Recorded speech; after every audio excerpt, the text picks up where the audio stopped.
Good evening, everybody. Welcome to the Rant Booth here on A to D Radio. We are always brought to you by All Campus. All Campus is giving 20% off of everything in our store, including hats and shirts to all of our subscribers. So if you're subscribed to the channel, if you're in the Ocean City area on this Wednesday after Labor Day, the Wednesday before kickoff, come stop by. I mean, the island looks not as full as it usually does, No, which is sometimes a good thing, sometimes a bad thing. But right now, yeah. it's very overcast weather right now. I got John Coyle to my left. What's up, guys? I'm Jimmy Rodweller, and we're going to have a fun show tonight. We have a lot to talk about. We're going to start with some Phillies talk.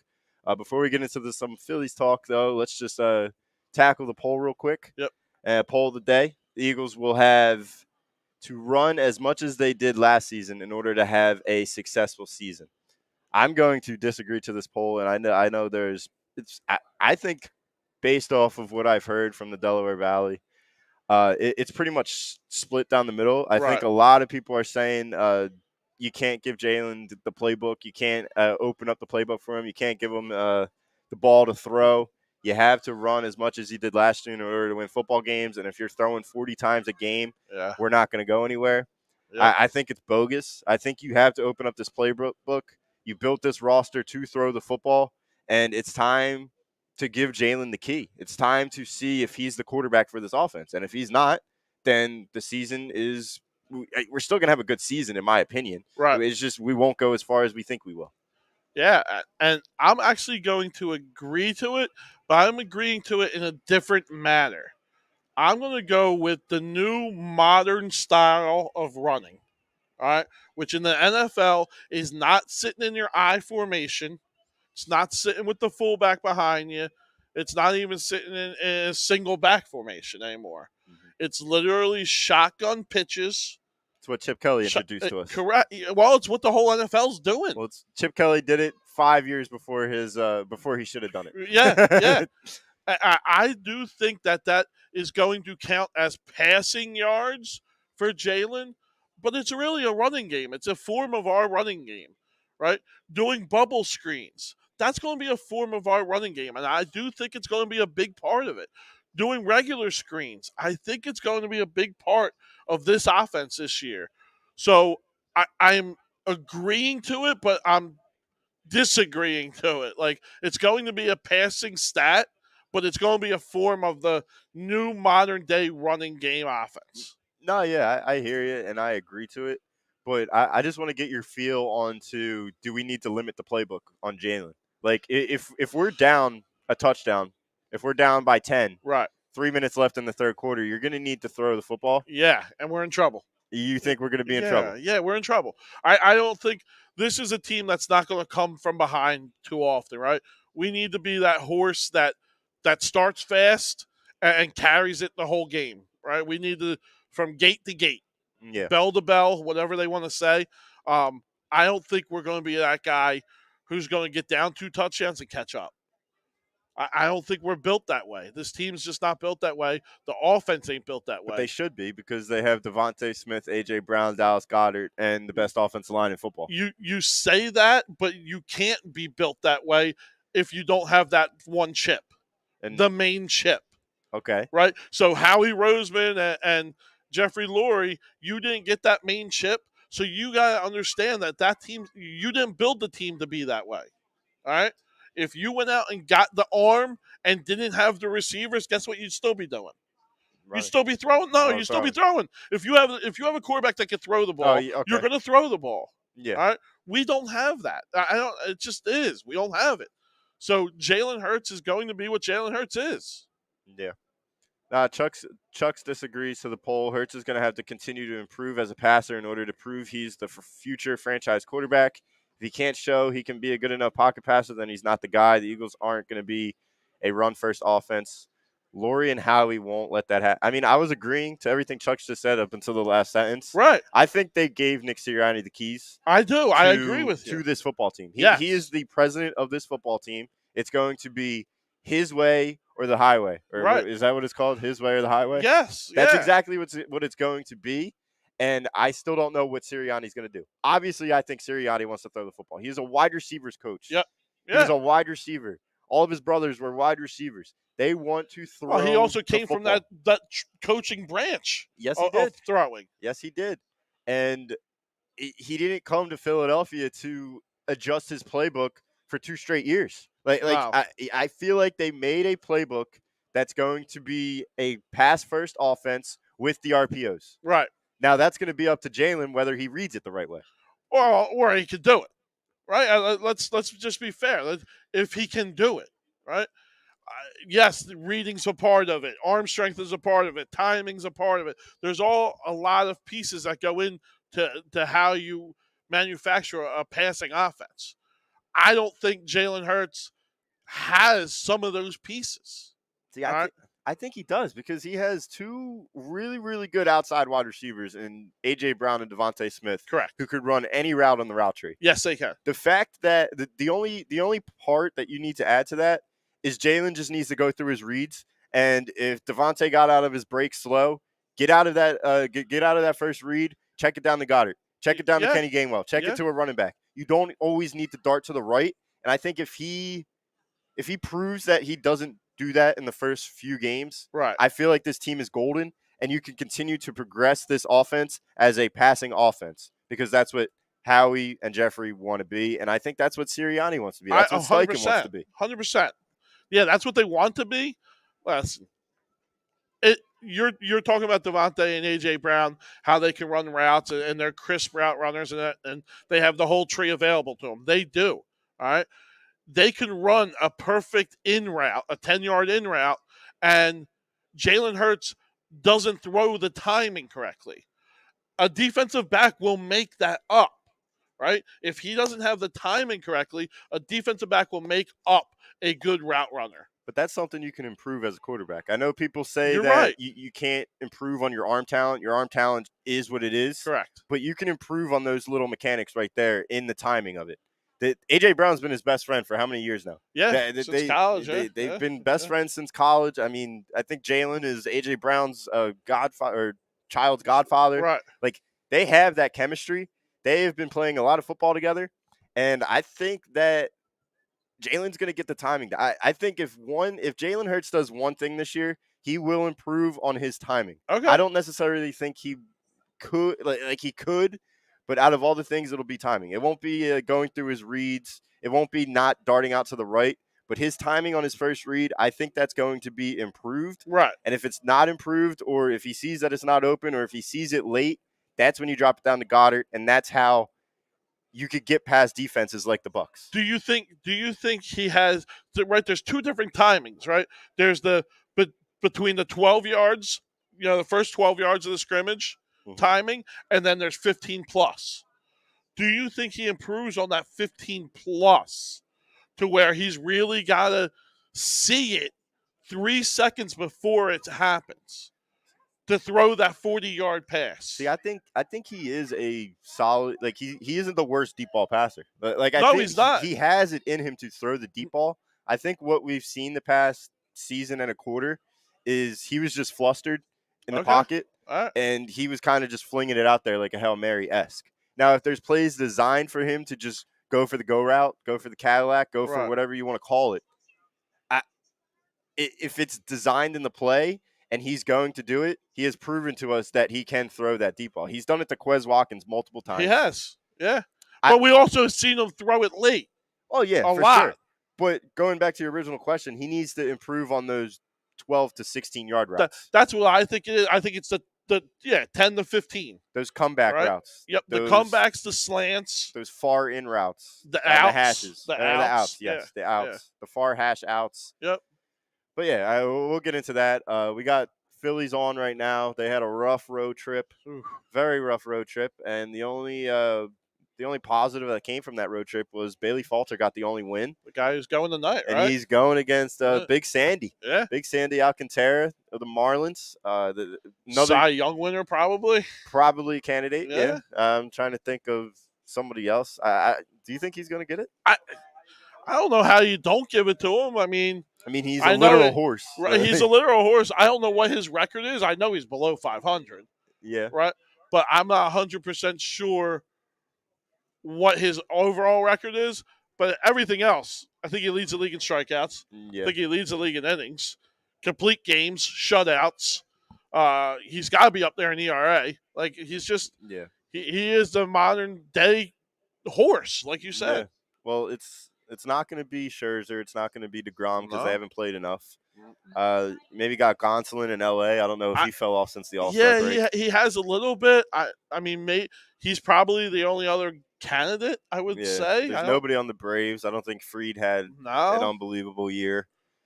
So Sandy might be up there. Yeah, I mean, if Nola wasn't doing Nola things in there's no one big on the moments, Brewers, right? I mean, the I Brewers they mean, had it last year, but I don't. yeah, I mean Woodruff hasn't been the same. No, none of them Corbin Burns hasn't has. been the same. Yeah, I had to pull up the list of like who's the favorite right now. Right, right. But the bottom line is they've like Alcantara's had our number, but we've won games when he's pitched. Yeah, And we've I feel like every single time I watch a Marlins game, it's a walk off I was victory. just about to say that it's a 2-1, 3-2 game every single time with this guy on the hill. Yeah. Um. Yeah.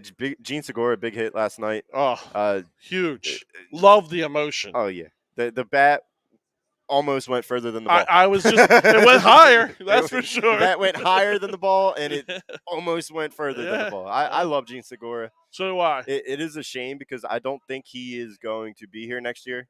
I think they're going to go end up signing one of those He's odd monster man guys. out probably. I think it's going to be a Bogarts or a Trey Turner. Yeah. I know you don't agree with that. Even if they don't get them, do you think they will mess around and re-sign Gene if they don't get either one of those two guys? No, because I do think Gene He's is going he's going to command a little bit more than what I think the Phillies are going to be comfortable giving him. There's going to be a lot of teams that are going to be out there for a two-hitter that hits 300, and that's Gene Segura.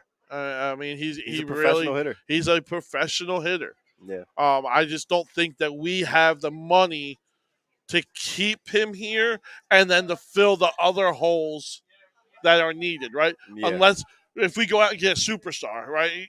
That's different. Trey Turner is available. If you go out and get a guy like that, you don't really need to fill a lot of other holes. Yeah. He fills those holes. Yeah. But we'll talk off season in the off season, right? Yeah. Business at hand is the pitching staff is beat up right now. Bailey Falter's been in the rotation the last 3 or 4 starts, maybe even 5. But I know the last 3 starts he's 3-0, under a 2.5 ERA. Right. His strikeout to walk ratio is real good, like a competent MLB pitcher. Like he's like an everyday rotation guy. He's getting hot at the right time, and if he continues to keep it up going into September, who knows? Keep him there. I mean, it looks like if we do get Eflin back, he's going to be bullpen guy. Main long reliever guy. Right. I don't think it depends on what our bullpen looks like. Could be our closer. Could be a closer. Robertson looks like he came back to us again. Like, and he is what he is when he comes to the Phillies. But he really got hurt when Sir Anthony went down. Yeah, everyone did. Like Sir Anthony going down, it really killed the morale of that bullpen, I think. Sir Anthony clearly was the best piece in our bullpen. Yeah. He was the anchor in our bullpen, and he really held the pieces together. He really was the one that established everybody else's role. He solidified everyone else where they're going to be. Yes. And without him, nobody knows where to go. Robbie Thompson doesn't know really where to go. And I really don't blame. Like I love Rob. I ride with Philly Rob. Right. I do. But when your bullpen is as limited as it is, and this goes back to Clentak and McFailure, right, with just how horrendous they were in building this farm system, the fact that you can't just bring up maybe one arm to look competent, like Connor Brogdon, you might as well just leave. He was good. He was good in the beginning of the year. He was good last year. And then he got the tattoo, and he just forgot how to play baseball. Whatever, yeah. My biggest pet peeve in just life is an athlete that has a sleeve and isn't good at what he does. Right. Yeah. But like, you don't deserve to have that sleeve if you're bad at pitching. Connor Brogdon. Yeah, you can't show it off. And we got to also remember we also have lost our opening day closer, right? Yeah. Who is not back yet too in Knubel. Yeah, Right, that's how you say his name. I think Knable. Knable. Sorry, Knable is the the hockey flyer. player. Yeah. Knable. If he's healthy too, that adds another layer. It's another right-handed arm, It's right? another setup, man. Exactly. You don't have to use Brad Hand and Alvarado Every single day. every day or against righties too. You Yeah. could keep them to where you have two lefties coming up instead of two righties. Yeah, you have your Alvarado and your Brad Hand going against the lefty, and then you have Right. your Knable and Robertson going against your righties. There it is. Yep. And then you have Sir Anthony as your closer. Yep. And that looks like a pretty damn good bullpen. Correct. And right now we don't have anyone to go up against righties because Robertson is our 9-inning guy, Yeah. right? So you don't have a 6, 7, 8 right-hander that you can trust. Yeah. And until Eflin could be that guy when he does come back, like you Could said, be, he yeah. could be that 7th inning guy. He could be that 8th inning guy. Correct. Yeah, to get some righties out. Because Knable's out for the season, no? Yeah, I think he's done. I think he's so done. Knable's Yeah. done. How about in the starting rotation with Zach Wheeler? Because Zach Wheeler, we were told it was only a maintenance Nope. stint to the IL, and he's supposed to be back within the past few days, and he's not back yet. No, Is I'm this a little cause scared. for concern? It is. Listen, for all you guys who out here wanting to say Wheeler's the ace and Wheeler's the man and blah, blah, blah, Wheeler never pitched 200 innings before last year. All right? The first time you do that, 75% of the pitchers who pitch 200 innings, the next year they get hurt long term. It's just how it goes now. It's just how baseball arms are created and manufactured now by your training. All right, 200 innings is that number. Yeah. Just like in a game, 100's that number. Once you hit 200 innings, You're a done. lot of people shut down. Yeah. Yeah, and we're feeling that effect. Right, he was out in the beginning of the year. Yep. Never really looked like Wheeler, even except for 4 or 5 games throughout the year. He looked good. It was just he wasn't looking good against the Mets, and that's what I feel like skewed everybody's vision. Like he was having a very good under 2.7 How many ERA. starts does he have this year? I mean, I don't think it's. He's not over 20 starts, is he? Nah, yeah, I think he. You think he? I think he made it to 20. Okay. I think he did make it to 20. It's just he had 3 really bad starts against good teams, Right? And that's why he doesn't.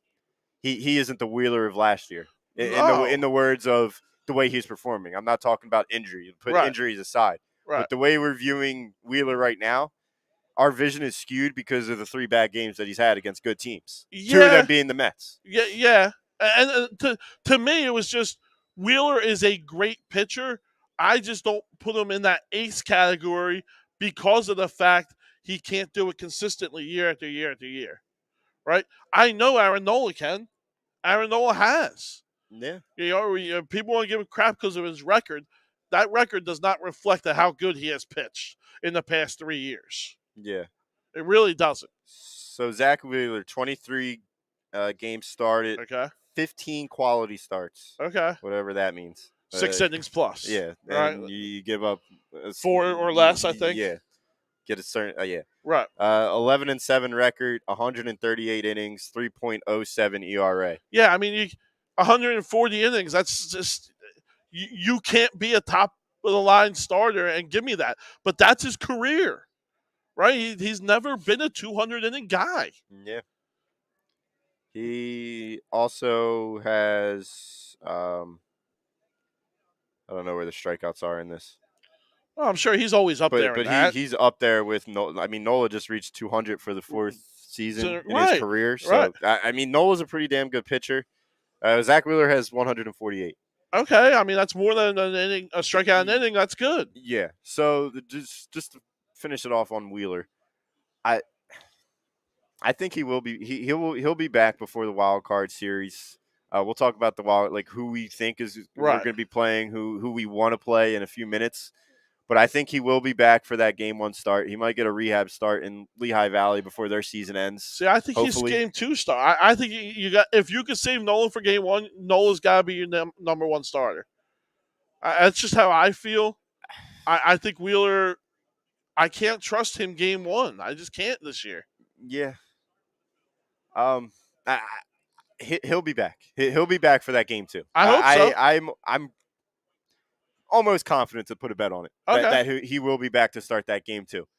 When we talk about Nola, I mean, Nola pitches a gem last night in Another gem. September Yeah. against the Marlins, who this team Own us. this team has Yeah. destroyed us over the past 4 seasons during our playoff hopes, during our Especially playoff late in run. the year. Yes, Yeah. they have steered us off the track per se. Yeah. And Aaron Nola has been the center of that every single season. And for him to come out his first start in And September, get smacked. that was in August. Oh, was that technically That August? was in August on the Late on the road trip. August. Yeah. I mean, we said September Okay. Nola came out early, but then September Right. Nola actually came out last night, and It looked he's great. 7 2/3, 10 Right. strikeouts, very limited on his walks, and he outlasts whoever pitched last night for the Marlins. I mean, you keep it 2-2. Right.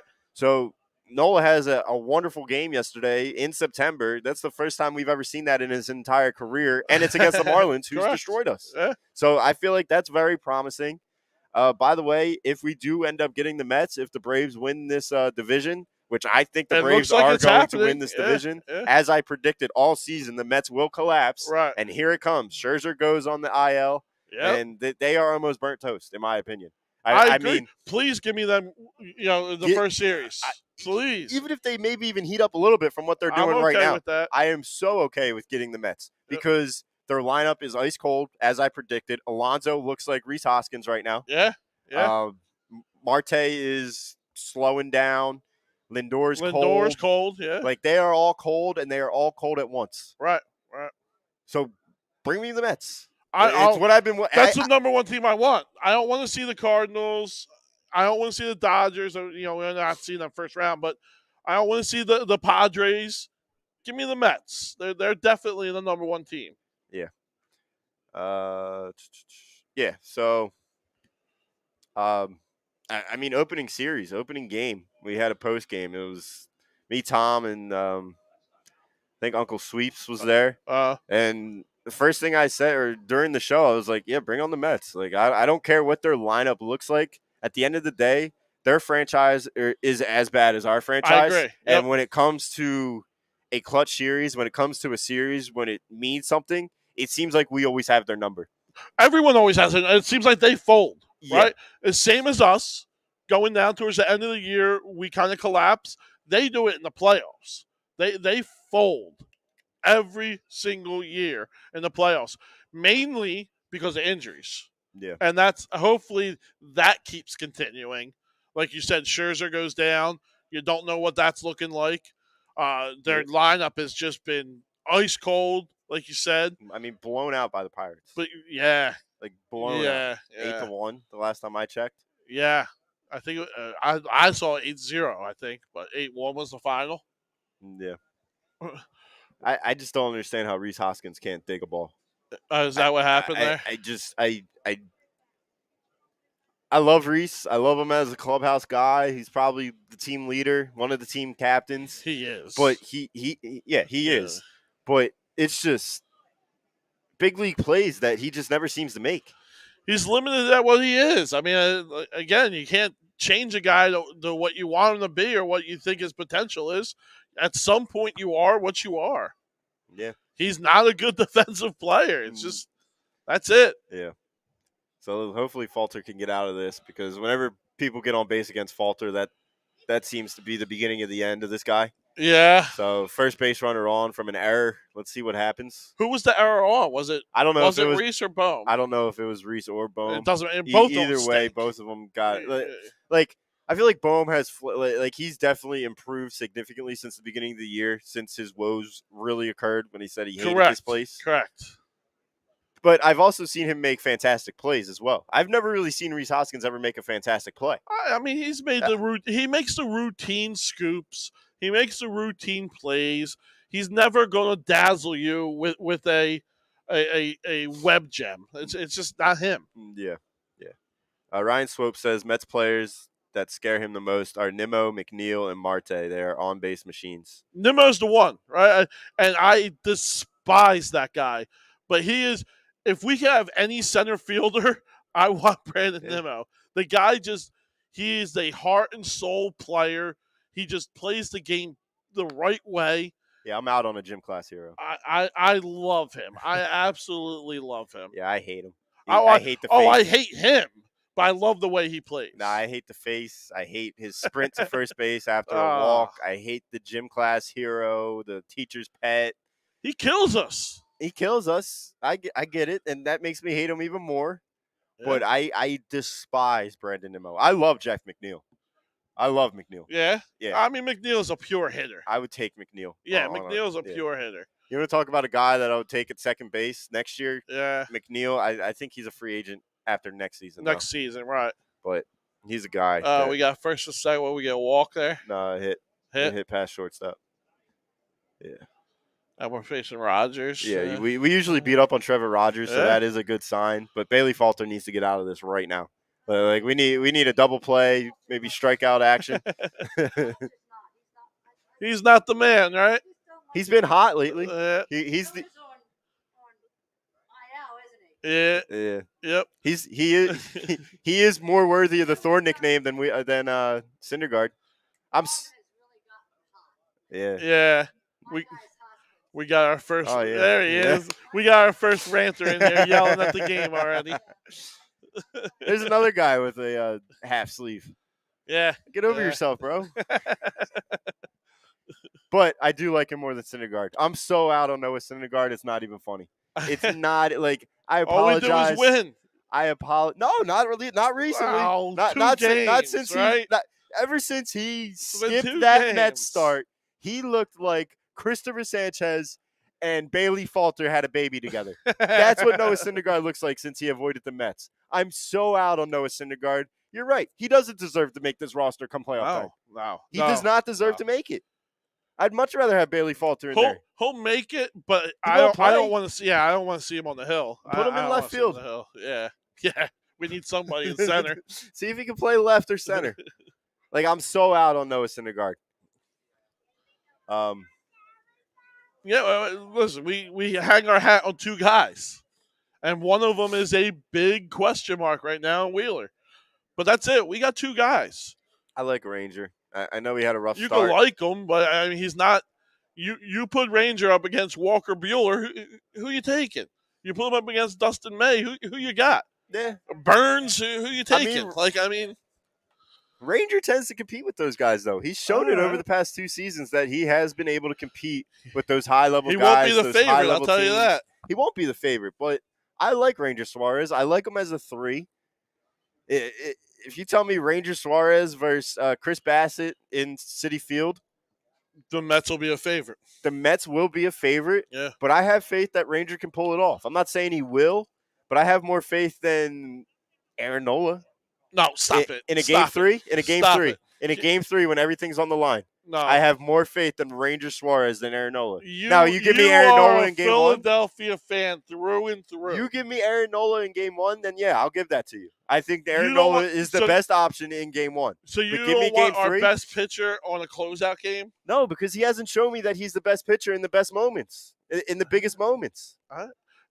When has he had a big moment? When has this team been in the playoffs to have a big moment? The past 4 seasons when they choked away a playoff lead. All those losses were big moments. Yeah. We get a double play here? No. Got one, though. So what? Stott's been out of the lineup the past 2 days? Yeah. Is he hurt? I think yeah. I know Swope was saying why is Sosa in again? Yeah. It has to be. Right? Because I believe Rogers is a righty. There's no reason why he wouldn't be in the lineup. Yeah. Injuries. Nothing. Nothing? I mean, why is he not in then? I don't know. You got Wheeler expected to be out until at least the 17th. Is Rogers a lefty or a righty? I think Rogers is a lefty. Is he a lefty? Okay. But Stott didn't start last night. Sosa did. Okay. And the righty went yesterday, right? I don't know. This is bothering me now because I don't know if No. I thought they said Stott had like a little lingering thing. Last night, Bohm started at third base and Sosa started at shortstop. Yeah. Last night. So the same thing tonight. But Sosa was probably the reason why we won the game yesterday. Yeah. So maybe you're riding the hot hand, which I do not agree with. Like No. I would push Sosa to third base tonight and let Bohm take a breather. Double play. Here we go. There we go. Nope. Oh, that was weird by Segura. Why didn't he toss that? I don't know. Yeah, he shouldn't have taken that himself. Give it to the momentum. Yeah, Joey Wendell is fast too. So 1-0 Marlins, top of the first, 2 outs. You got a runner on second or runner on first. Yeah. So yeah, he's got to toss that. Tried to be a hero. Yeah, close. It's all right. I mean, we beat up on Trevor Rogers, so. Where do you think this whole NL playoff lands? Like with the Cardinals, Brewers, Braves, Mets. Where do you think this all lands? For the Phillies. Yeah, I'll start with the third wild card. Okay. And I just don't think the Padres are that good. Their pitching has been absolutely atrocious. Manaea, he's fallen. Been god awful. I got him on my fantasy team. He's killing. Yeah, I drafted him, man. I've been riding him all year, and he has just been atrocious. Just absolutely bad. Musgrove has fallen the past few starts. Yeah. Clevenger's been really their only real guy. The bullpen, they made the big splash and got Josh Hader, and he forgot how to bust. pitch. Yeah. He forgot how to pitch, and they don't really have any other piece in their bullpen. And the guy that's supposed to be at the top isn't there because of PEDs. Right. Yeah, and that's a whole year. He's done, right? Right. I think he's done. The rest of this year. Yeah. And then going into couple next games year. next year, yeah. Yep. It was an 80-game suspension. Right. So he basically just ruined their plans, and I think Soto is going to be gone at the earliest. I think so too. At the earliest in the offseason. Yeah. I think he's going to the Yankees. At the latest, I think he's going in the offseason. I think they're going to move him. Well, is there like a 60-day period where if you get traded, you got to wait a little bit? I don't think that's in the MLB. Is that NBA? I think that's NBA. Yeah. Okay. Yeah, so he'll get traded. I think he'll get traded to the Yankees. The Yankees will give up all their prospects. Yeah. And they'll let Judge walk. I think that's exactly what's going to happen with Soto and Judge and all them. But I think the Padres are going to be versing the Braves, and I think we're going to be versing the Mets. 3-game series. No, not the first series, right? The Mets or the Braves get the bye. Yeah. So the Padres and Cardinals. Right. So the Padres and Cardinals. That's my mistake. Correct. Padres and Cardinals in St. Louis. I think that's going to be 2-1 St. Louis. So you're writing off the Brewers. Yeah, I think Brewers are the odd team out. Yeah, they're done. Okay. They gave up a monster lead last night. They were up 7-1. Yeah. Like they gave up a Phillies lead last night. It was bad. I think they were up 7-1 against the Rockies, I think, and the Rockies came all the way back and won. So that was brutal for the Brewers. That's almost demoralizing. That's almost wow, we're pretty much done. We just gave that up. That team had a big lead in the division. Yes, they did. They had a 6-game lead in that division. They pulled the Phillies. What the Phillies have been doing the past 4 seasons. And if you just look at it, right, the teams that know how to win, the Cardinals, the Braves, the Dodgers, guess where they're going to end up at the end of the year? 1, 2, 3, right? The Braves, God, they were 10 games out at some point. Yeah, if not more. July 1st, right? And the Cardinals were 6 games out at that time, and now both of them seems like they're going to run away with the division. Yeah, no, yeah. I just hope to God that the Mets stay this cold all of September. I'm not saying lose every game, but I'm saying lose 10 out of 7 or 10 goes 10-17, go 10-18. Right. Yeah, if you go, you win 1 out every 3 the rest of the way, which 10. It's a possibility with that team right now. So I going back to Cardinals Padres, I think the Cardinals are going to win that series 2-1 right in St. Louis, and then if you give me Phillies at Citi Field for a 3-game series, I'm taking Nola Wheeler against Bassett and DeGrom. Yeah, I mean, if Scherzer's out and their Game 3 starter is Carrasco or Taijuan Walker, we tend to beat up on Taijuan Walker. Yeah. And Carlos Carrasco, he gives up runs. He usually gets a lot of run support, but he gives up runs. Peterson's probably been there Yeah, better, but he seems like odd man out on the rotation he now. is the odd man out. I don't think they'd put Peterson in that 3-game series. No, I think it'll be Carrasco. probably. Yeah, I mean, he's a guy who's been there before, Yeah. right, with the Indians. He's been big games, I believe. And you give me Bryce Harper at Citi Field for a 3-game playoff series, I don't think I'd rather have any other superstar in the league to be our leader, to go up there and compete. What do you mean? I'm sorry. Because Bryce Harper hasn't been able to play against the Mets. Right, So you give me right. Bryce Harper over any other star in this league 100%. to go up to Citi Field and go beat down on them. Playoff time, Bryce, I think, is going to be a big thing. I think he's going to be a guy biting at the bit. You got to remember also, when he came to Philly, guess who won the World Series? His team. His team that he left, right? He has got to be itching from that still. And that's a scratch that most guys at that high level need to scratch. Yeah, and that's a factor that I feel like not a lot of people are talking about when it comes to the Bryce Harper effect. Like, this guy's back. It seems like he hasn't skipped a beat. I know baseball is a game about rhythm. It's a game about pattern. Right. But he's shown me a pattern when he's on the baseball field. He's going to be over 315 hitter. Yeah. He's going to give you home runs in big spots. He's going to give you big hits in big spots. And he's going to give you good at bats in big spots. Yeah. And the main thing I think what he's going to do in playoff time is he's going to hold everyone to a higher accountability and a higher standard, to where he's going to demand this lineup really turn it up in the playoffs. Oh, yeah. I think he really is going to be that catalyst, for the offense at least, to say, hey, guys, this is it. Like, this is our chance. Let's not waste it. I'm going to be the leader. Just follow me. Yeah. Now, I'm feeling that Nola beats the DeGrom in game 1. I'm okay with that. I just have a feeling. I am in love with Aaron Nola. I have been for 5 years. Especially the last time he pitched at Citi Field. He pitched an absolute gem. Yeah. And he kept up with DeGrom that entire game. Right. Now, he came up short. He went 8 and only gave up 1, right? Or yes. Was it a complete game 1? Was it a complete game no, loss? No, it was 8. It was 8? It was 8, 1-run loss. I think it was 1-0. Right. It was 1-0 game. Yeah. So you give me that Nola again at Citi Field, where he's just cold-blooded. You have probably the better lineup out of the two teams behind you. Yeah. But especially if they stay cold. Even if they don't stay cold and they get a little warmer, this lineup with Bryce Harper is legit. Probably, if not the best, one of the best in the league. Yeah.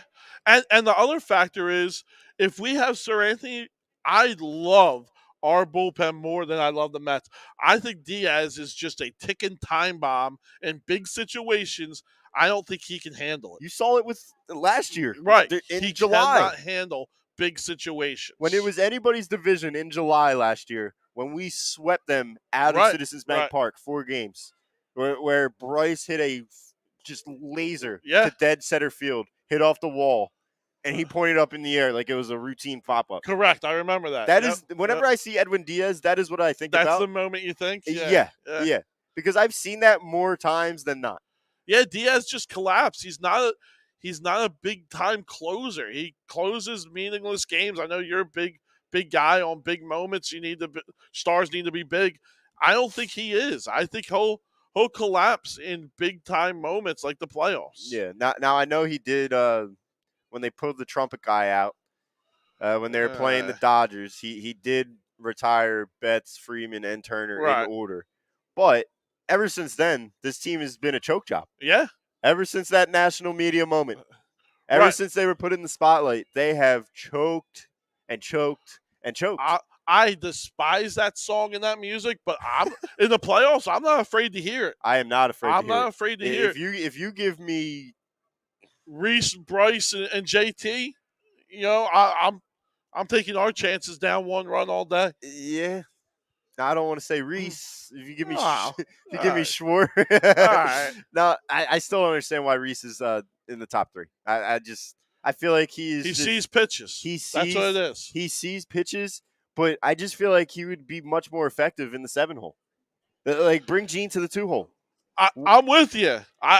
Gene Segura is my 2-hole hitter. I said it all day long. Or give me Castellanos, who Cassie, gives you a chance in a big I moment. don't think he's a 2-hole. No, I don't want him No, a 2-hole. I'm not talking just regular season. I'm talking big moments. I know this team hasn't really seen it at all. I mean, Bryce has seen the playoffs. Schwarber's probably your season Most bet seasons, when yeah, it comes to postseason experience. right. But when you give me guys who I will trust the most in a big time spot, and you hear the trumpets, bottom of the ninth, or top of the ninth, game 3, you're down Yeah. 3-2. You're I, telling me you I want want Reese. Schwarber, Reese, and Bryce. Yeah. Yeah, I'm out Yeah. on that. Yeah. I'm so out. I'd rather have Realmuto.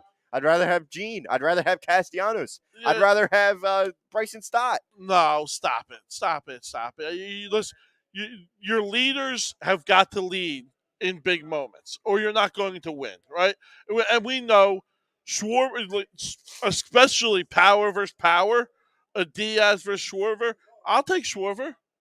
Oh, I'll take Schwarber, I'm taking right? Schwarber in that moment. You give me Reese versus Diaz. I think Reese can wait him out till he makes a mistake because you know a mistake's coming. I mean, you wear him down for Bryce, or you wear him down for Bohm if Bohm's still your 3-hole hitter. That's the significance of Reese Hoskins. It's not going to hit you 300. He's not going to drive in 120, but he is going to be a leader in setting up a pitcher for the rest of the lineup and the rest of the game. He consistently sees 15 pitches every game. Yeah, he does. And that there's a big factor. That's a big factor in baseball. But here's the thing: do you trust him? Like, if you're down 3-2 in Game 3, and Reese is leading you off, Bohm's on deck, Bryce is in the hole. Let's just say Robbie Thompson rides with this lineup throughout the end of the year. You're asking the wrong guy. I know the rest of Philadelphia may say no, but I'm in love. I want Reese to be my leadoff hitter come playoff time. I want him to be the catalyst. Now, I know we're throwing out hypotheticals, right? But let's say he has Edwin pitch 9 pitches, but it's a strikeout. You're okay with that? You need to get your leadoff hitter needs to get on base. In inning 1, I'm okay with it. In inning 9, that's what I'm trying to say. I'd rather have Realmuto in that 2-hole or Gene in that 2-hole. Right. Well, yeah. Even if you want to just. You can't have it both ways. I'm saying even if you want to mess around in game 1 and 2, and it is Reese at the 2-hole, right? But then he's kind of struggling throughout the series. The series is tied 1-1. That's when Robbie Thompson needs to make the adjustment and say, "All right, Reese, we love you, but this is winner take all. We need you in the 6-hole." I don't think that's going to happen. But you need it to happen. And I don't think it should happen. It sends a message to your team, and we just got done saying it. Reese Hoskins is that locker room leader. He is the guy that is going to rally the troops before a game and make everyone be accountable and be ready. All right? I think Bryce is going to do it for the offense. I think Reese is the general leader of this team. All right? You can't say a coach is never going to say, "Hey, you're the leader. I'm gonna smack you," and the rest of the guys are gonna look at that and say, "Hey, shit, if he could do it to him, do it to me." I'm okay with Reese Hoskins being the leader if it's the Udonis Haslem role. Well, stop. Udonis Haslem has never produced anything in this league. In that league. Reese has.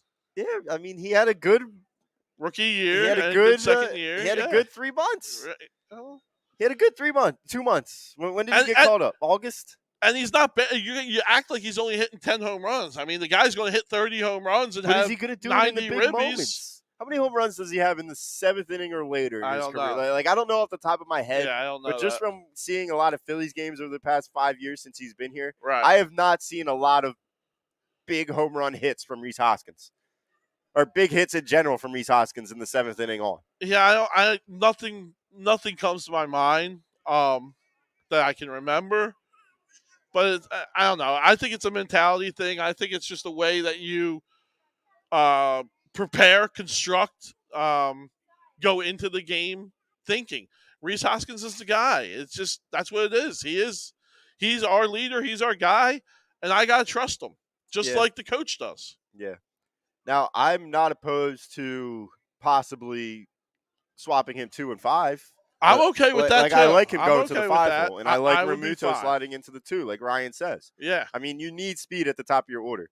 So he says Remuto fits the 2 hole only because he's the Phillies' fastest runner, and he makes good contact, and he works pitchers. I think not as good as Reese, not all as right, effective as Reese, but he does make pitchers work, and he's a contact hitter. Reese isn't a contact He hitter. is. I give you that. It's just I love how our catcher JT Remuto is our speed guy. I mean, that's just yeah. This team doesn't have speed. Let's stop worrying about like we're not swiping 3 bags a game. That's not going to happen. All right, so let's mess around with the lineup real quick. Saying that, and I know we've been doing this all year because everybody's been hurt. I mean, since Bryce comes back, and I don't think anybody predicted him going to the cleanup spot. No, I did not see that coming. Yeah. I think Robbie Thompson did a good job. I mean, they were hot. It's also been kind of a rotation of of the 3 hole and the 5 hole. Who's behind him and who's in front of him? Nick Castellanos was in their rotation. Yeah. Now he's out. But I think Bones. Gene was there for a little bit, but I think you're right. Bones kind of has solidified himself. Bones been that 3 hole. The 3. So it's been Schwarber, Hoskins, Bohm, Harper, Realmuto, Castellanos, Stott, Gene. They had Gene 8th, like for a good stretch. Okay. And then your center fielder, whether it was Veerling or Marsh. Yeah. Now, I like that lineup, but like I said, I'd rather switch Realmuto and Hoskins, maybe. Yeah, I think that's our lineup. I think that's going to be our lineup going into it. I do always like to have our best hitter hitting 3 because I want to see him in the first inning. Yeah, I mean, right. I want Bryce up in the first inning, matter Bohm's what. Been the best hitter all season, and he's hitting big spots too. He has. You want to talk about a guy that's been hitting in big spots. He's just not going to. I don't think he's going to give us the chance if our 1-2 hole guys go down. He's never going to give us that pop that's going to put us up. I mean, you see it with this game: 1-2-3 inning, and Bryce isn't hitting until the bottom of the second. That's. I don't want to see that in a big game. Yeah, I don't want to see that in a big game. That's no good. I want Bryce in the first inning because I want that chance to get the 1 run. Bohm isn't really going to give us that chance. What's he got? 10 home runs this year? 13 home runs? Yeah, he doesn't have much. Wow, that one's shattering. But yeah, that's the only move I would make is make sure Bryce is hitting in the first inning. So I would move him up to 3 and then try to figure out something there. But it kind of messes you up righty-lefty matchup also if you do that. Yeah. So it's all catch-22 with the lineup. I'm happy with it. I think no matter which way you set this lineup, we should put up 5 runs. Yeah. Right? We should put up 5 runs. And that should give us a chance to win. I'm just fearful because your top 2 guys are the guys that strike out the most on your team too, in Schwarber and Hoskins, and that can't happen in a winner takes all series. It can't happen. It's happened all year, so why? And it's killed us. Well, we're in the playoffs. I mean, we're in the playoffs, but we could be in a better spot. Yeah, could be in a better spot. Bryce doesn't get hurt either. I'm not going to use that as an excuse of why we're going to lose because that could be the excuse of why we're in the playoffs too, right? Schwarber he's going to have 40 home runs. Yeah. So my agenda, my beef is with Reese, and it's been with Reese since the beginning of the season when they were cold. All right. Your agenda's with a guy who has 30 home runs and 90 ribs. But he strikes out. Okay. He can't be. That's baseball. Everyone strikes out in baseball now. Gene Segura doesn't really strike out. Bryson Stott doesn't strike out. I mean, they'll strike out here and there, but they don't strike out at the rate that they do. But they're never really going to produce any run support either. But they could get on base for Bryce at the 3. Yeah. I hear what you're saying. It's just not the way baseball is run right now. It's not the way managers do it. Just go back to the orthodox way and see how it works. I'm serious. Go back to the 80s and just see. They've been this way for a decade and they've lost. Yeah. All right. Go back to your 2008, 2009, 2010 where you had J-Roll as your leadoff, where you had Victorino, who was fast contact hitter guy as your 2. Right. Where you had Chase Utley, who was your best pure hitter as your 3. And then you had your big piece, big piece as your cleanup hitter. We don't have that though. But you can. But we don't have that. You can build that. All right. You can sustain that. Well, Now I'm not saying JT's going to be J roll. Well, I was about to say we don't have a J roll. We don't here's have the a problem. guy, and it starts there. It's too late. It's too late in the season now to mess around with it. I agree. You can mess around with it next year if you get a Trey Turner. Yeah. Oh, you get a Trey Turner. There's your leadoff guy. And then you bring then JT. There's your 2. I'm with Bryce, you. there's your 3. I'm with Schwarber, you. there's your 4. Give me Castellanos as your Jason Worth. Yeah. You're right. It all starts with the leadoff guy. But in the beginning of the year, when we had this team, right, what was the number one topic? Who's batting leadoff? Who's playing batting center leadoff? field? Who's batting leadoff? Who's playing center field? Those were our only concerns, right? We all kind of figured the back end of the bullpen, once Sir Anthony got going, we'd figure it out.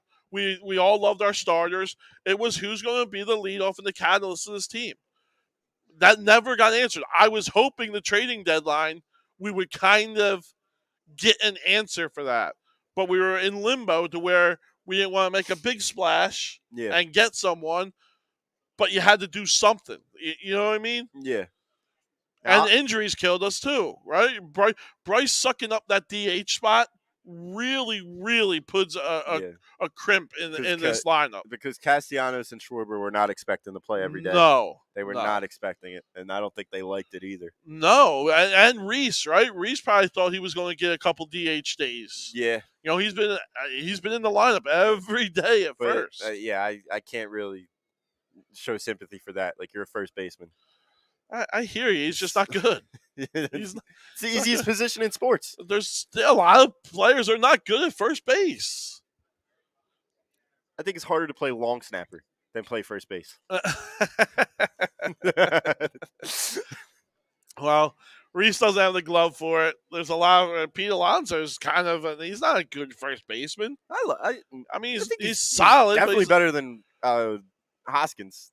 I think he's 10 times better than Hoskins with the glove. No, he's not 10 times.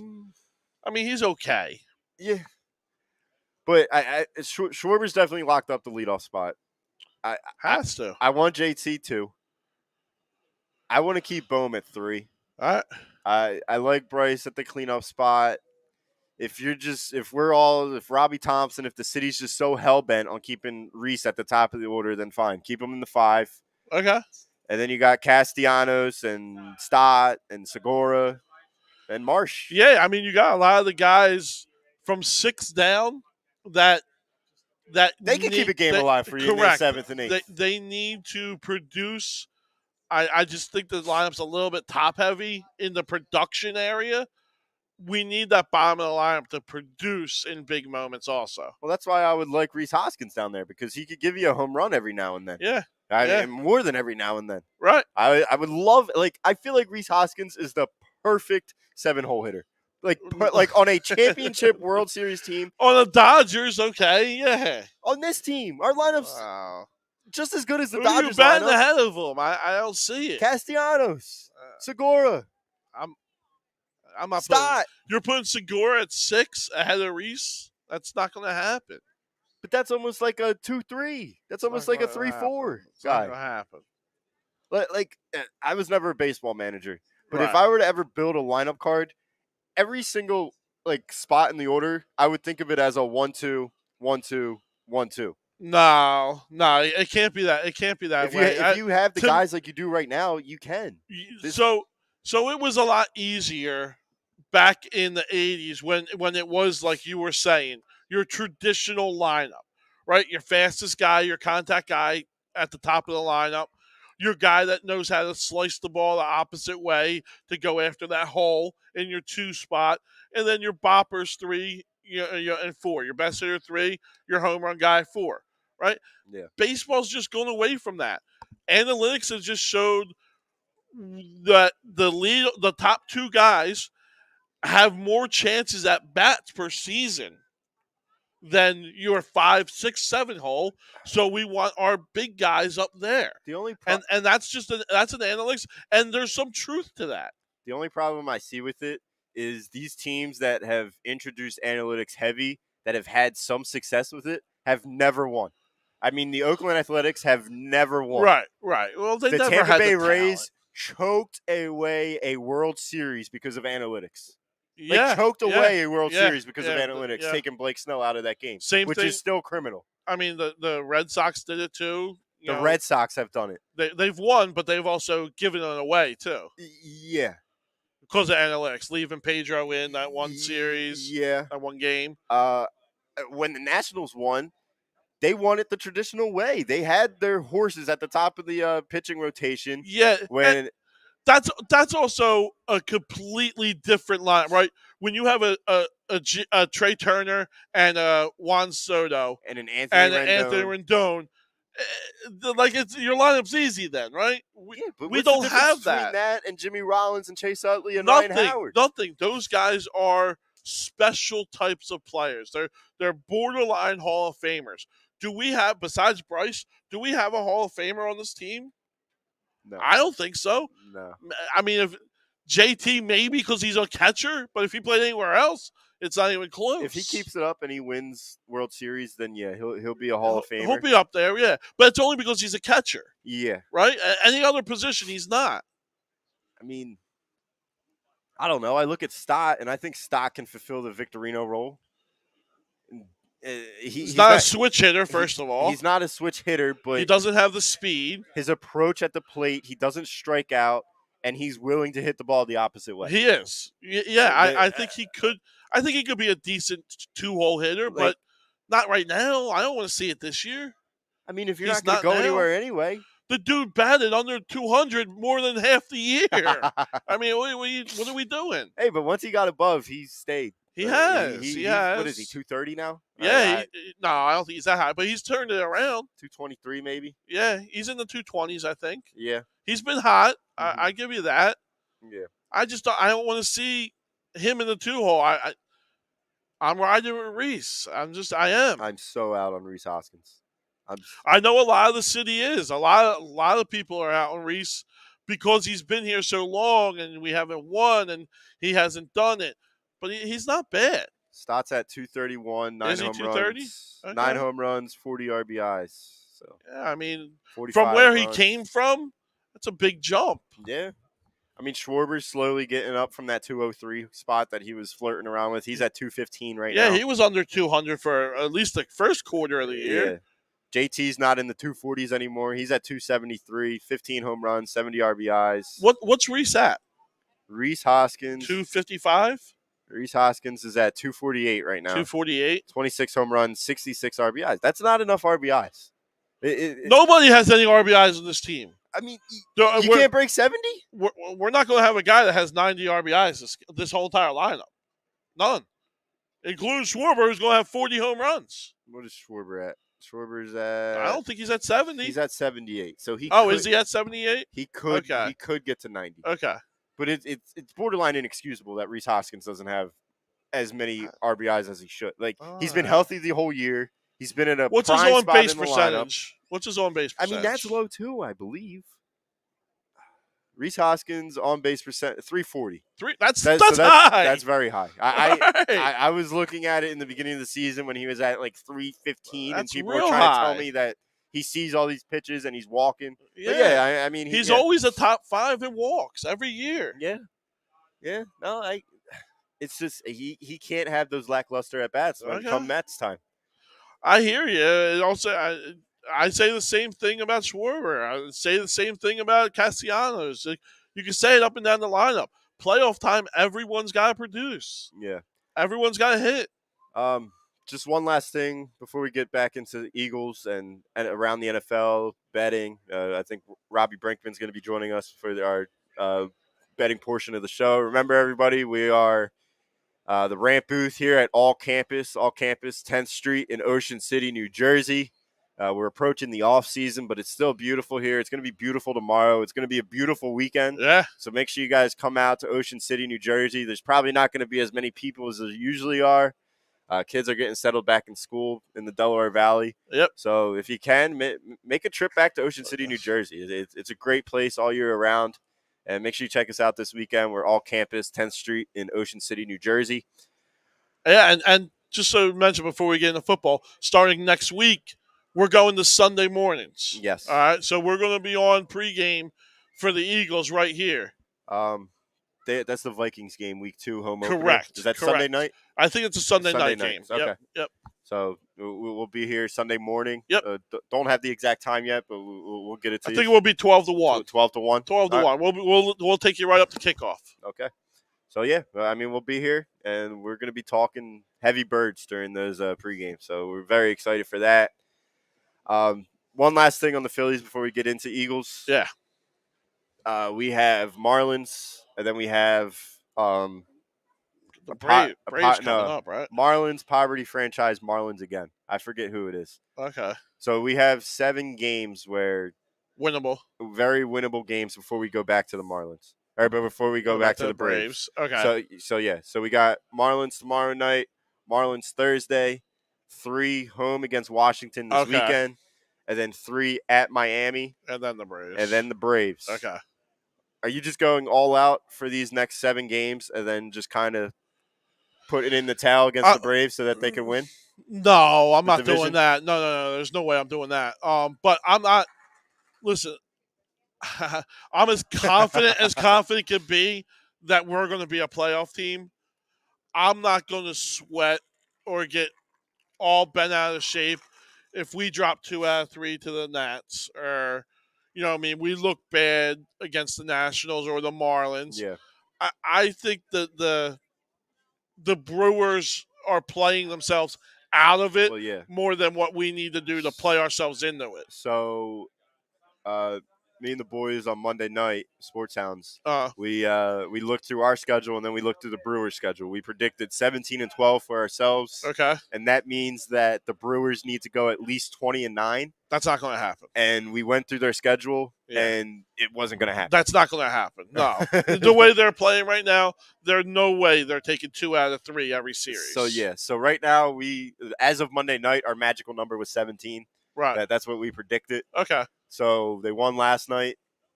Magic number 16 now. Okay. Hypothetical. It's not set in stone. Not the real magic number, but ours. Yeah. Yeah. So magic number 16. You got to get 16 more wins, and it's doable. It is very doable. Oh, it's 100% doable. After that Brave series, you have a day off, and then you have 2 home against the Blue Jays, and then you have 4 against the Braves at home. Right.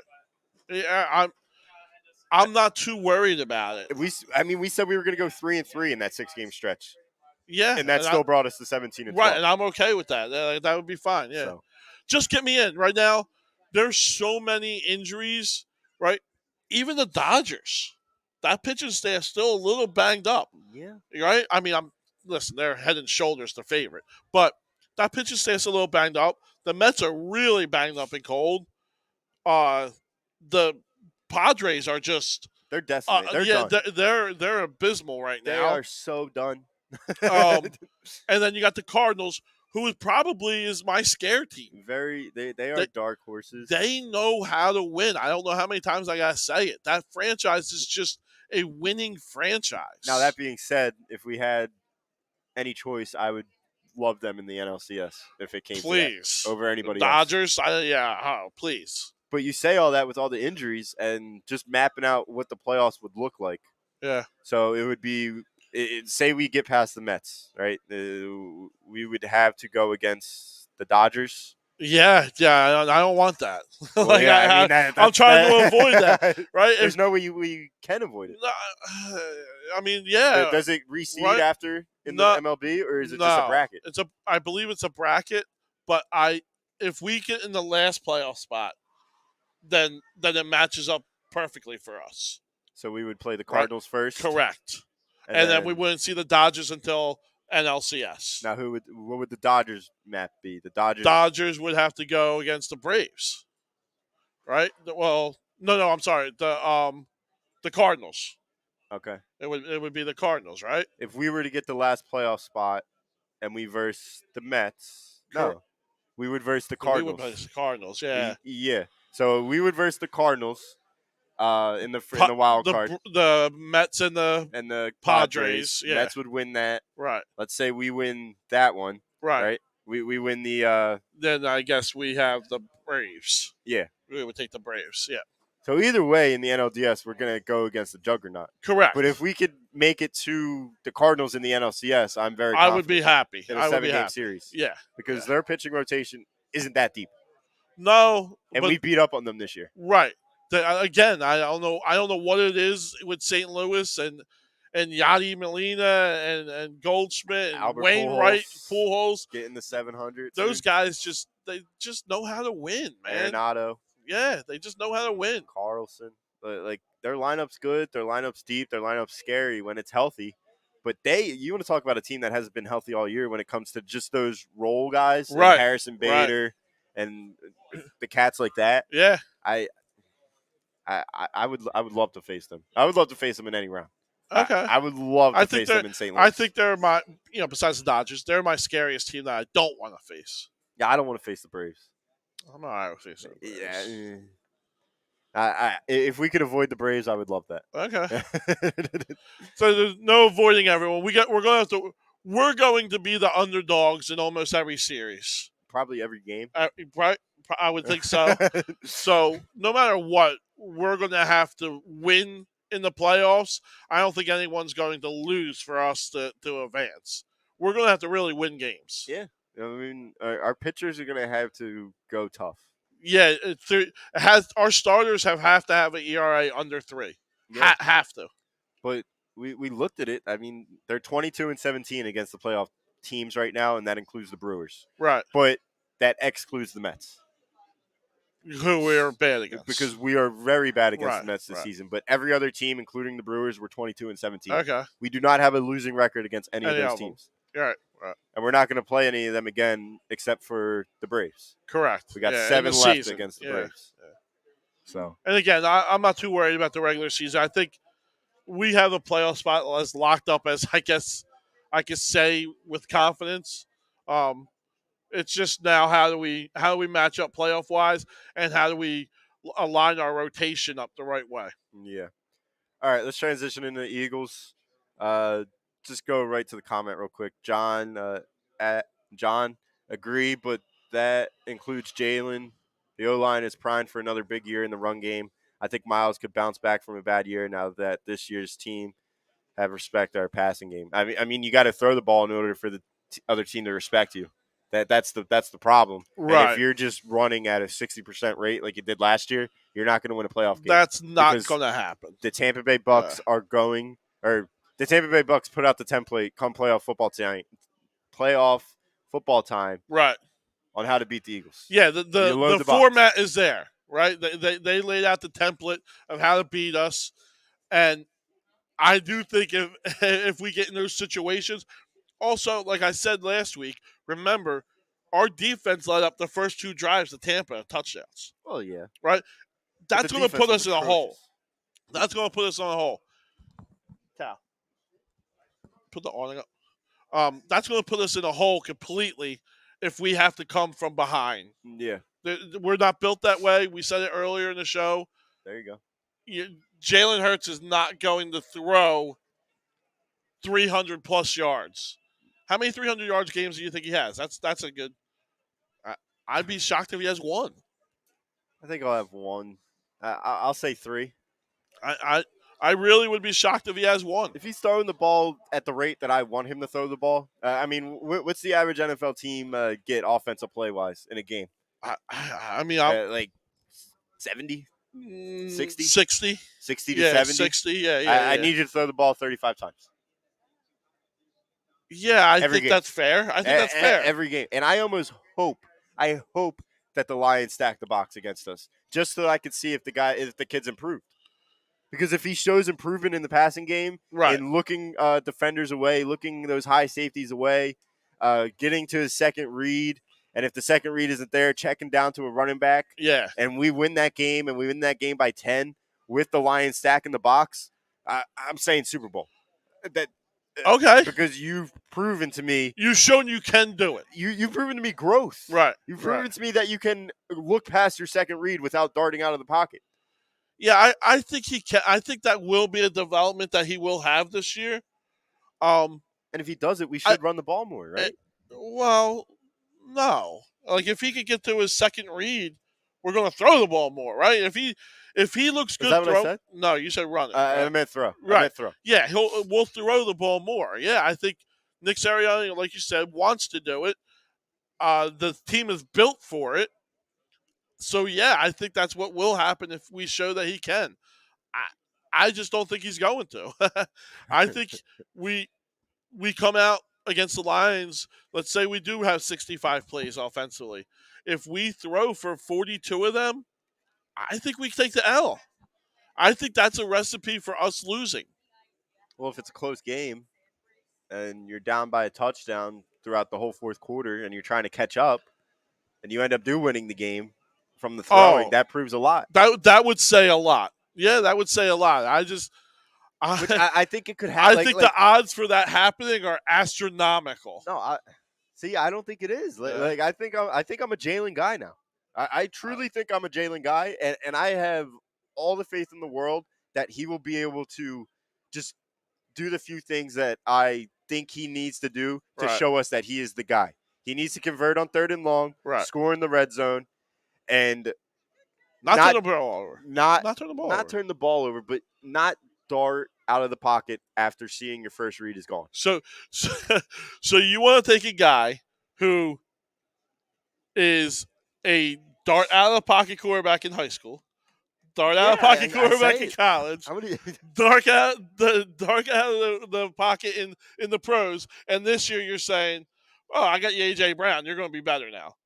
AJ Brown makes a difference. I mean, you sustain the offensive line. He doesn't. You probably have a top 5 tight end in football who could be your check down guy. You have receiving running backs out of just on the sideline, just waiting to come in.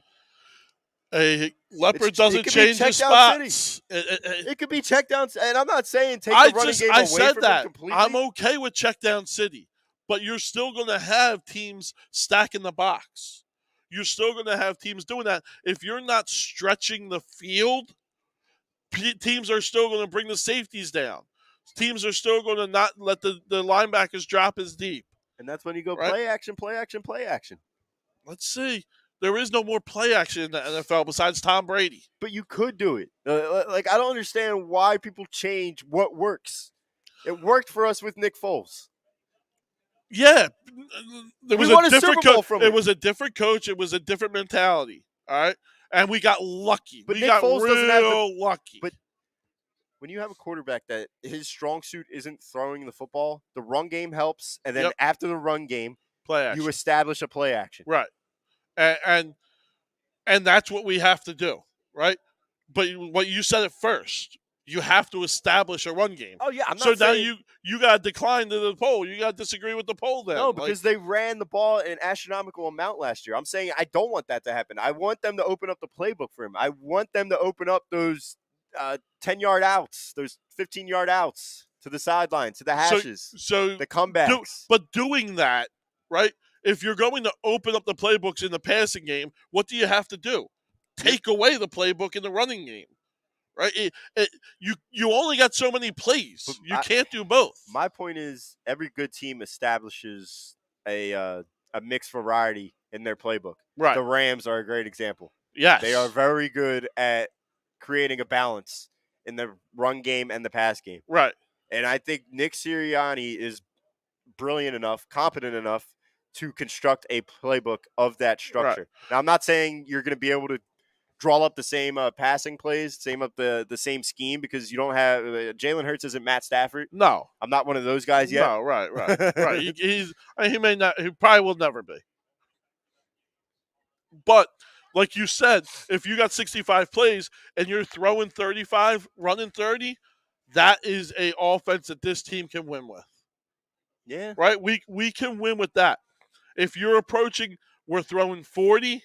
42. See, I like 38 and 27. Yeah, okay, I can live with that. If you're anywhere between 30 and 38, I think that's a winnable game for us. And then you also got to put if you go 40 to 45, I don't think you're winning those games. That just is too much room for error for Jalen Hurts, and he'll run into error. All right.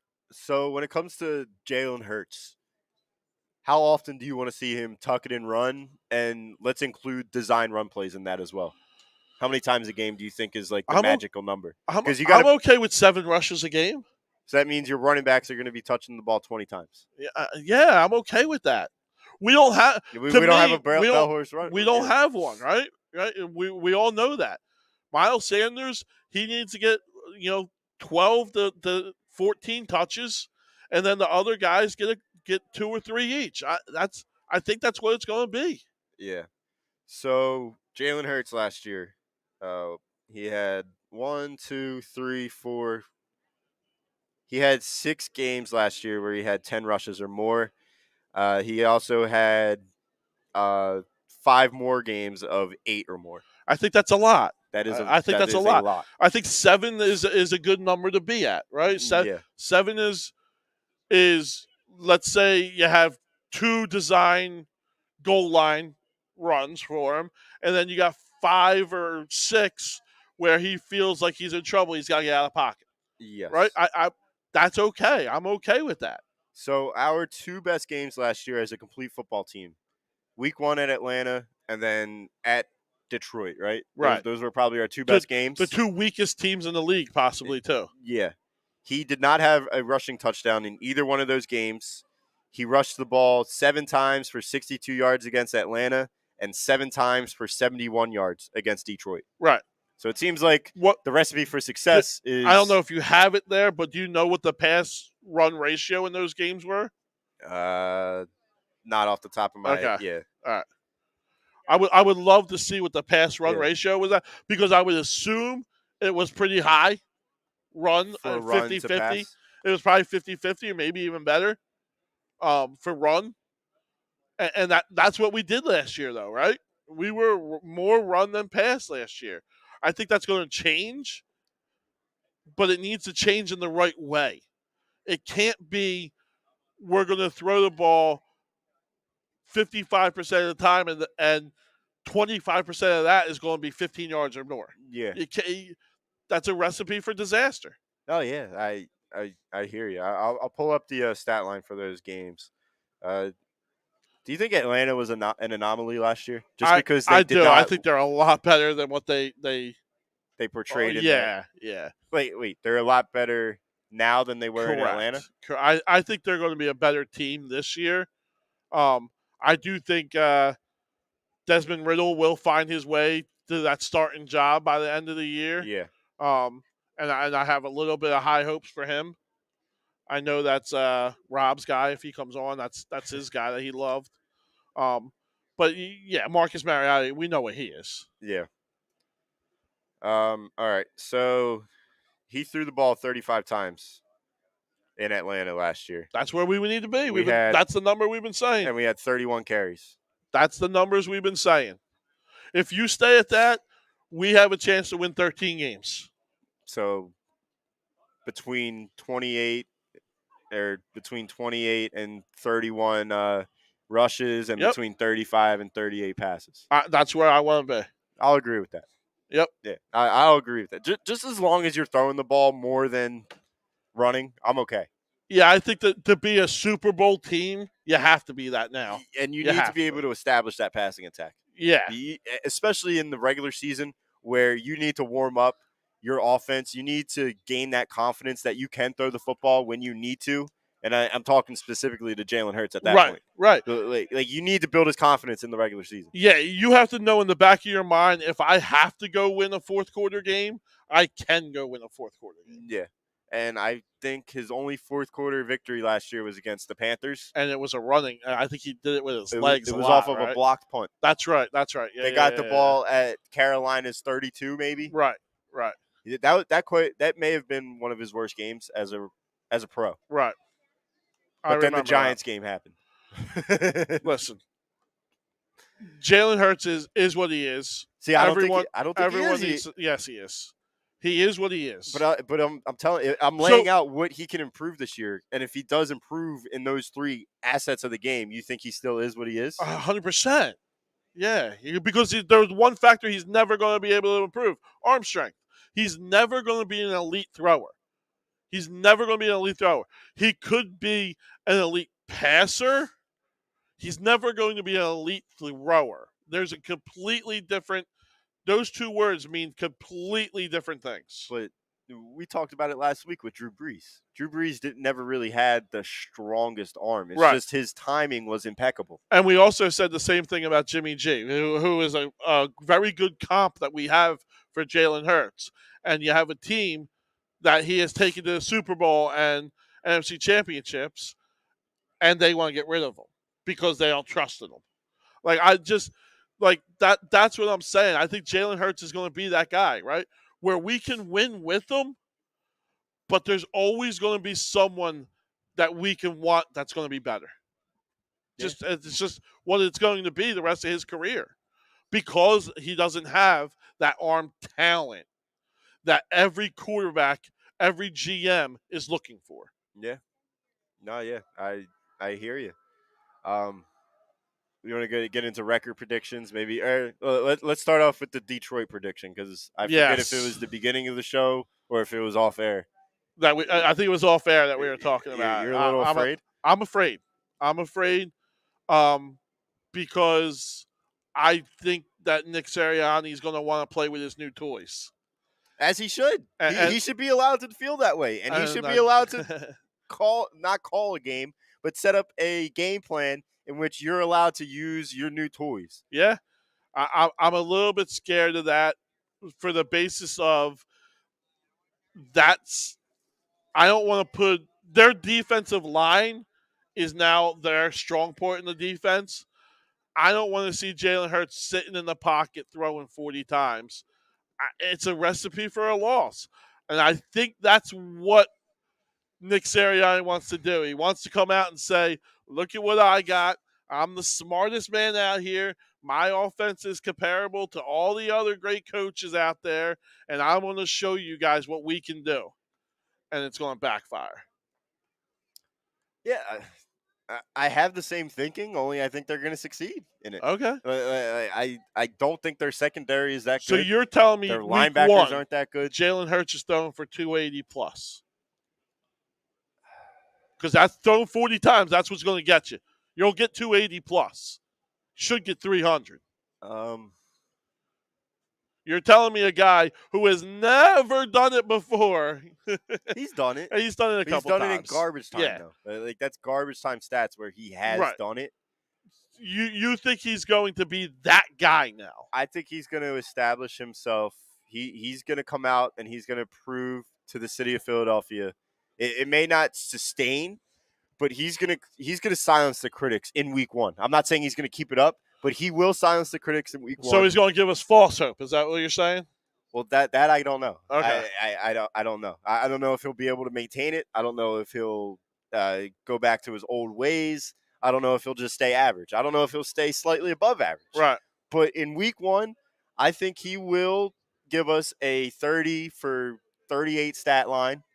Right? I think he'll give us 280. You think he goes 30 for 38? Yeah. Yeah, the Detroit defense is pretty bad. I mean, that's MVP talk right there. They're pretty bad though. Everybody they're bad. Everybody their offense good. Their defensive line isn't horrible. Their defensive line isn't horrible, but you need more than a defensive line. That's what the Eagles proved to us last year. Right. Their secondary is actually bad. It is. Jeff Okudah is horrible. I don't even know if he's still on the team. Yeah, wasn't he like horrible. A top 5 pick or something? Yeah, then he got hurt. Yeah. I think he'll get 280 plus. He'll give us 3 total touchdowns, 2 of them being passing touchdowns. Okay. And I think he just runs the offense to almost perfection come Sunday. And I think the final score is going to be 28-20. So you have us you have us playing a perfection game and winning by a possession. Yeah. That's scary as hell. That's scary. I'm predicting like a Detroit late touchdown in the 4th, and then you get a meaningless thing, and then you get to run the clock down, like Doug used to do in 2017. Where you just had those monster drives with the run game. That's scary. I don't like that. Like I think going into the 4th quarter, it'll be maybe 24. Maybe they'll already have 28, and they won't score in the 4th quarter. Right. But it'll be around there. We'll be up by 2 touchdowns going into the 4th quarter. Okay. All right. I have it a lot closer game. I think this is a field goal game either way. I got it 24-21, 2017. Oof. I'm a little bit afraid. I just am. I just don't think that Jalen Hurts is going to go. I do think his stat line is going to be 22 for 39, 22 for 38, with That's 240 yards. Like, that's a recipe for failure. That's what I think it's going to be. If his completion percentage is that, we have no hope. Yeah, I think Gardner may very well be in by the bye week. Or if he keeps that up. Or we stop throwing the ball 40 times. They're not going to do that 2 years in a row. I could, my guarantee for the whole season is that they don't do that 2 years in a row. You're putting a guy who you say, I have confidence in, you're my man, you're my starter, you're putting him in a situation to fail. You're putting him in a situation to fail. When he showed you last year, he can succeed in the other situation. Yeah, but he didn't succeed when it mattered. He succeeded when you were playing Garrett Gilbert and Mike Lennon and Jake from State Farm. That's when he was succeeding. Gotta get there. I don't know what else to say. Like it's a Fugazi 7-seed wild card. That's what it was. You're right. And you weren't even in the same sentence as those playoff teams last year. No, it wasn't even close. You're right. You want to talk about a more unworthy playoff spot? I don't think there's anything more unworthy than what the Eagles did last year. You're probably right. You're 100% correct that we shouldn't have been there. We didn't deserve to be there. Like we said, his two best games were against the two worst teams in the league. Like he wasn't even doing that against the other property franchises in the league. But I don't understand. I don't get it. I just don't get it. You're saying he's going to do the same thing against Detroit, but then you're afraid the rest of the year. Like why put him in that spot then? I'm not a genie. Just why do you want him to be in that spot? I want him to be in that spot because if he succeeds this year, it's much easier in the long run, for the Eagles. Of course it is. Of course it is. And I think he's set up for that with the roster. Like me, Brad, and Rob got into very heated debate on this roster if they were the best one in the NFC. And I said they are. They are a better roster than the Los Angeles Rams. I think so. And we had an argument on Monday night for maybe 15 minutes over it. Because they just see the top heavy. Well, I was about to say, because you're top heavy. What position are the Rams better at besides quarterback? 22 different guys play. Right. Significant roles. Right. In and even more. Maybe even 25 guys play significant roles on a professional football team. Right. And they couldn't name me more than 3 guys. Yeah. Yeah. I'm with you. I think the Eagles have the best roster. Maybe behind Tampa if Tampa's healthy. If Tampa's healthy, but they're banged up. So, yeah, I think the Eagles have the best roster. The problem, again, is the quarterback. I hear it. It's the quarterback, but I'm predicting that he's going to overcome that because of the guys around him, because everybody loves this coaching staff in that locker room. He'd be the first quarterback in NFL history that's really happened to. I go off of history. I play off of what has happened in the past. That's usually what happens in the future. I mean, look at I know he's not Russell Wilson, and I'm not going to be one of those guys. But Russell Wilson at Wisconsin, his arm really wasn't that good. And then Russell Wilson throws the best deep ball in football, possibly. But is that timing or is that arm talent? It's whatever Jalen Hurts doesn't have. I'll tell you that. Whichever one you want. He stinks. So you got another guy saying it. Hey, that was me. He is. That was me. I said it all year. You get A.J. Brown and you change that you think the quarterback's better? It doesn't make sense. I know you've been saying there's never been a wide receiver that's made a quarterback look better. No. I think A.J. Brown can do this. Okay. DK Metcalf made Geno Smith look good last year. Tyler Lockett made Geno Smith look good last year. Yeah, good to what? 5 wins? I'm not saying wins. I'm saying production. They were producing last year. You're producing numbers. You're the number one guy for meaningless numbers. You're the number one guy for it. I am. Now you're throwing Geno Smith at me? Because my Eagles by 20? My Eagles fandom is getting the best of me right now. I understand that, but I just look at the roster around me, and if this team looks horrid in the first 6 games, and the bye week comes in week 8, Gardner Minshew better be the starter, because you cannot waste a season of Devontae Smith. You cannot waste a season on Dallas Goedert's extension. Right. You cannot waste the season on A.J. Brown.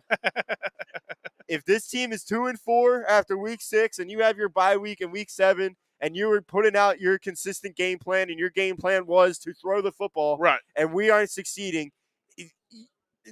Go to Gardner. you either go to Gardner, that. or you go back to your run game and we make another Fugazi playoff run, and then If you're out in the first round, and then you find your quarterback in the offseason. that's what's going to happen. That's it. That you just laid out the Eagles season. You laid it out. But I hate it. You can hate it all you want. It's what it's going to be. Ryan Swope says Hurts needs to pass between 28 to 32 times a game and average at least 230 yards a game, but preferably 250. He couldn't even get it 200 a game. That's horrific. 250 is what a quarterback would average per game. I think the average good quarterback out of the top 14 quarterbacks right now, they'll get you at least 248. Yeah, 245. Okay. All right. Yeah, I don't see Jalen Hurts doing it. I just told you what I think he's going to do. Throw the ball 40 times. I think he's still going to get you 240, and that's what he is. Yeah, I think I'm out. I'm out on that thought process. I'm out on sinking the season before it even begins. And I know you're not sinking the season before it even begins, but it's almost like you're wasting a season if you're just not even going to let him throw the football. Because if that's the case, I'm not sure. It's just a bridge year to get your quarterback. But this roster's too. So answer me this question. All right, and it was the first statement I made in the very beginning of this show.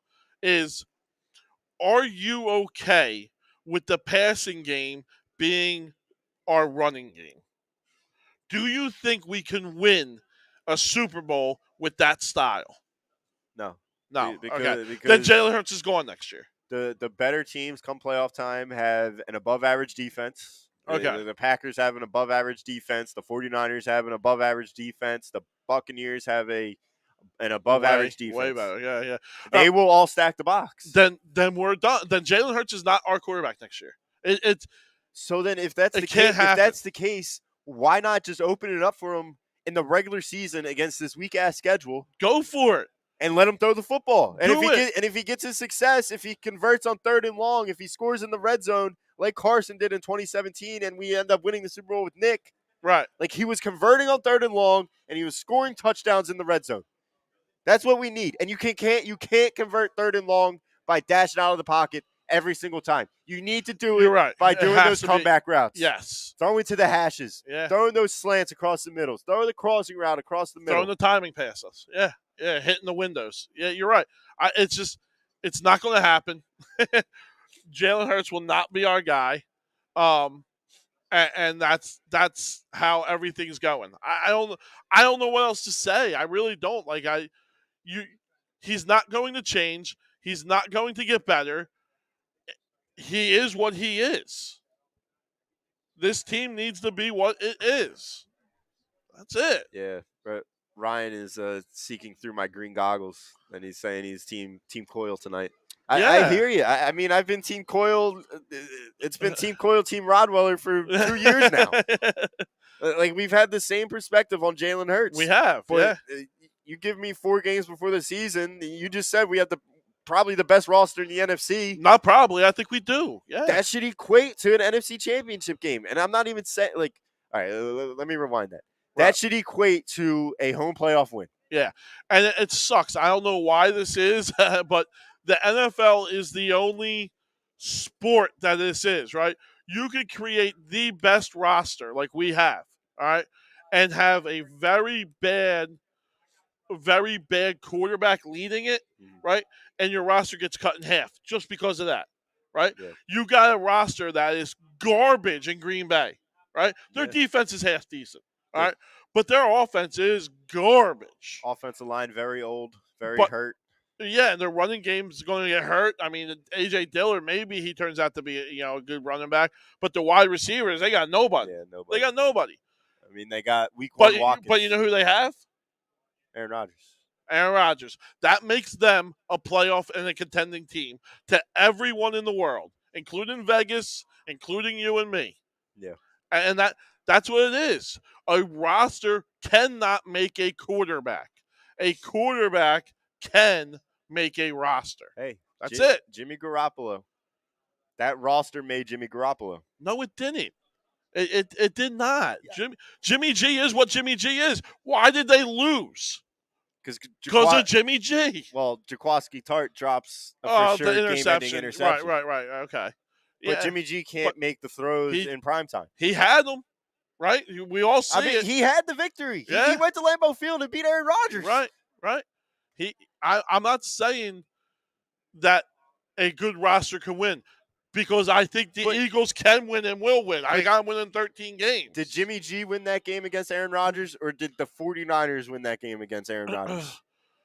The 49ers won that game. So why can't the Eagles do that against, come playoff time or come? I think they can. Rob? What's up, Rob? I think they can win that game in playoff time, but it has to be on the back of our defense. Yeah. Has to be on the back of the defense. All right, real quick, we'll just go into record predictions. You and I kind of just laid it out. Rob, what do you think about this Eagles season? How far do you think they're going to go? How many wins? Are they going to win the division? Do they get a playoff? Do they get a home playoff game? Do they get any playoff wins? Yeah, no playoff wins. No, I don't trust the quarterback at all. Sorry. Yeah, I'm with you. Sorry. I do think they win the East. I think Dallas is in trouble. I think Dallas could be the team that just you're relying on Jason Peters to play left tackle for you. Good luck. And Carson and Daniel Jones, they're just not it either. So they shouldn't have a problem winning the division. And 11-6, that's fair. Could it be 10-7? Could they get to 12? Yeah, you're not getting to 11 or 12 if you don't win Sunday, though. So probably you got to win game. You got to win games like Sunday, and you got to win games like Week 2 at home against Minnesota, which I think is going to be tough too. It's going to be a tough game. So I've been kind of laying it out for a couple weeks now. So I have Minnesota and San Fran winning divisions, which means that the Eagles are going to be hosting the Rams or the Packers on Wild Card Weekend, and I just don't believe Jalen Hurts can win that football game. I'm with you. And if Jalen Hurts doesn't win a playoff game, bye. That's it. Enough time. This is enough time. This roster is really good. He has receivers. He has a line. He has a defense. So if you can't do better than what you did last year, then. But Rob, don't you? If you want to give this kid a chance, don't you think throughout this season we need to throw the football 35 to 38 times a game and run the ball 27 to 31 times a game? I mean, you'd be close to 50-50 as possible. I get you're going to have to throw more than run because that's the way the league is. But I don't think you have to do that. Like, Sunday should be a run first, ground and pound, break their spirit, get the hell out of there with a win, and move on. You don't have to throw the kitchen sink playbook-wise out there in week 1 just so Jalen Hurts fans can say, see, he can throw the ball. Thank you. Or Jalen Hurts detractors be like, see, he can't throw the ball. No, this is 17 games. Because I don't care what Gardner Minshew did against the stinky Jets last year. If he comes in, we're screwed. He's not playing. Yeah, Jalen Hurts gives us the best Yes, he chance to win. does. Yes, he does. I disagree with that. And I'm the Jalen guy on the panel here. I think you need a competent guy at quarterback, and with this roster, you can win. Jalen is a competent guy, though. No, not come playoff time. We saw it last year. Because he's not good enough. Stack 8 in the Jimmy G isn't good enough, but if you sign wins Jalen Hurts games. to a 5-year deal, you're probably going to go to the playoffs 5 times. I'm with you there. Yep. You're just not going to win a championship. There you go. But that's what I'm saying. There you go. Throw the football before you do sign him to that contract. And if he shows you that he can't throw the football, then you don't have to sign him to that contract. Why do I have to decide that week 1 against the Lions? I'm saying that overall in the season. Okay, well, let's see how Sunday goes. Well, I think of the 3 of us, I have the least confidence in Jalen Hurts. Probably, yeah. Yeah. Yeah, I think we can be a Super Bowl team with Jalen Hurts, with the way that he is. I think he can win games, right? We see it with Jimmy G. I think Jimmy G. But I also know that it has to be the defense. I also know we can't give up more than 24. San Francisco's been loaded for how many years in a row? You're right, and haven't done it. They haven't done it. Why? Because Jimmy G's not good enough. well, I'm Jimmy with G's you. not good enough, and they've been hurt, like significantly hurt, like I mean, season-ending they're injuries hurt, for but their they're in the top NFC heavy guy. Championship game every year. So which is it? Yeah. I mean, Jaquiski Tart drops an game-winning interception last year. They go to Lambeau Shit Field. happens. They I go to don't know if Lambeau that's Field and sports. beat Aaron Rodgers in a playoff game. I hear you. And then he misses, two wide open guys to win a game. The next game, Because he's Jimmy G. That's what he is. That's what Jalen Hurts is. It is what it is. You're not going to change him. But I do still feel like this roster can win as long as he doesn't make mistakes. Right? If we can hold a team under 24, we have a chance. We have a chance at any game. Well, Everyone forgets and I said it a million times. We gave up the first 2 drives touchdowns to Tampa. We're never going to win that game. Never going to win that game No, if that because happens. you don't have a quarterback that can. But if we just give up 2 field goals in those drives, now we have a chance because we ain't got to change. I also think the defense is like top 5 defense in the league this year. That's what I'm predicting with this defense. I hope. I mean, I think that's a possibility for sure. It needs to be. That's for sure. It needs to be. It's a way better defense than last year. I think they were like 18th overall in defense last year. So they're going to be much closer to the top 10, if not in the top 10. Yeah, that was very skewed, though, with their trash cans. Well, they didn't have any talent last year. No. That's why I don't understand Gannon criticism, really. Now, if Gannon goes out and is an idiot with talent this year, then let's talk about it. But there's a reason he's a finalist for the Houston Texans head coaching job. Correct. There was a reason he was getting calls for interviews. Right. I mean, he also showed like absolutely nothing, like no scheme whatsoever last year. It was as vanilla as you can get. Well, he seems to want linebacker play, and the Eagles haven't had that in years. And now I think they have some linebackers that can play. Yeah. Yeah, he got his wish, right? Especially in the draft and free agency, he wanted guys to play linebacker that can get sideline to sideline and can get deep down the middle. He has that now. So let's see him open up his book. Yeah. That's the book I want to see open, not the offensive book, the defensive book. And with this defensive line that's making a whole bunch of money, I couldn't give a rat's patoot about QB hurries. Yeah. Don't care. Yeah. Either get home or get off the field.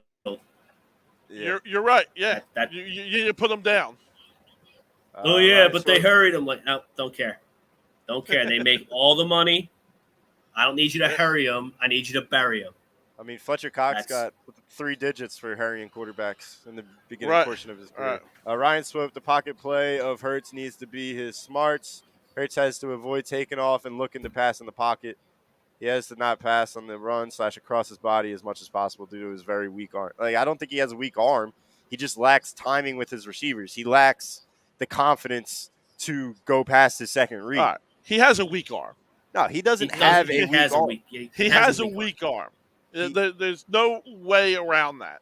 He has a weak arm. He does not have elite arm strength. What he can do is the timing. He has very average arm strength. It's not weak. Very below average arm strength. It's weak.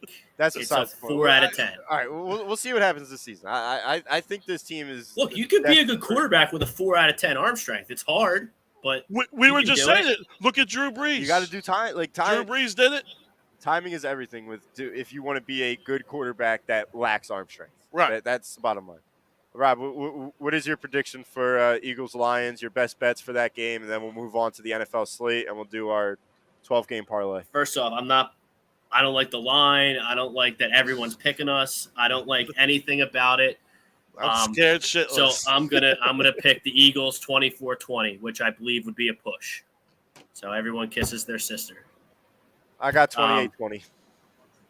Over under, I don't know what the over under number is.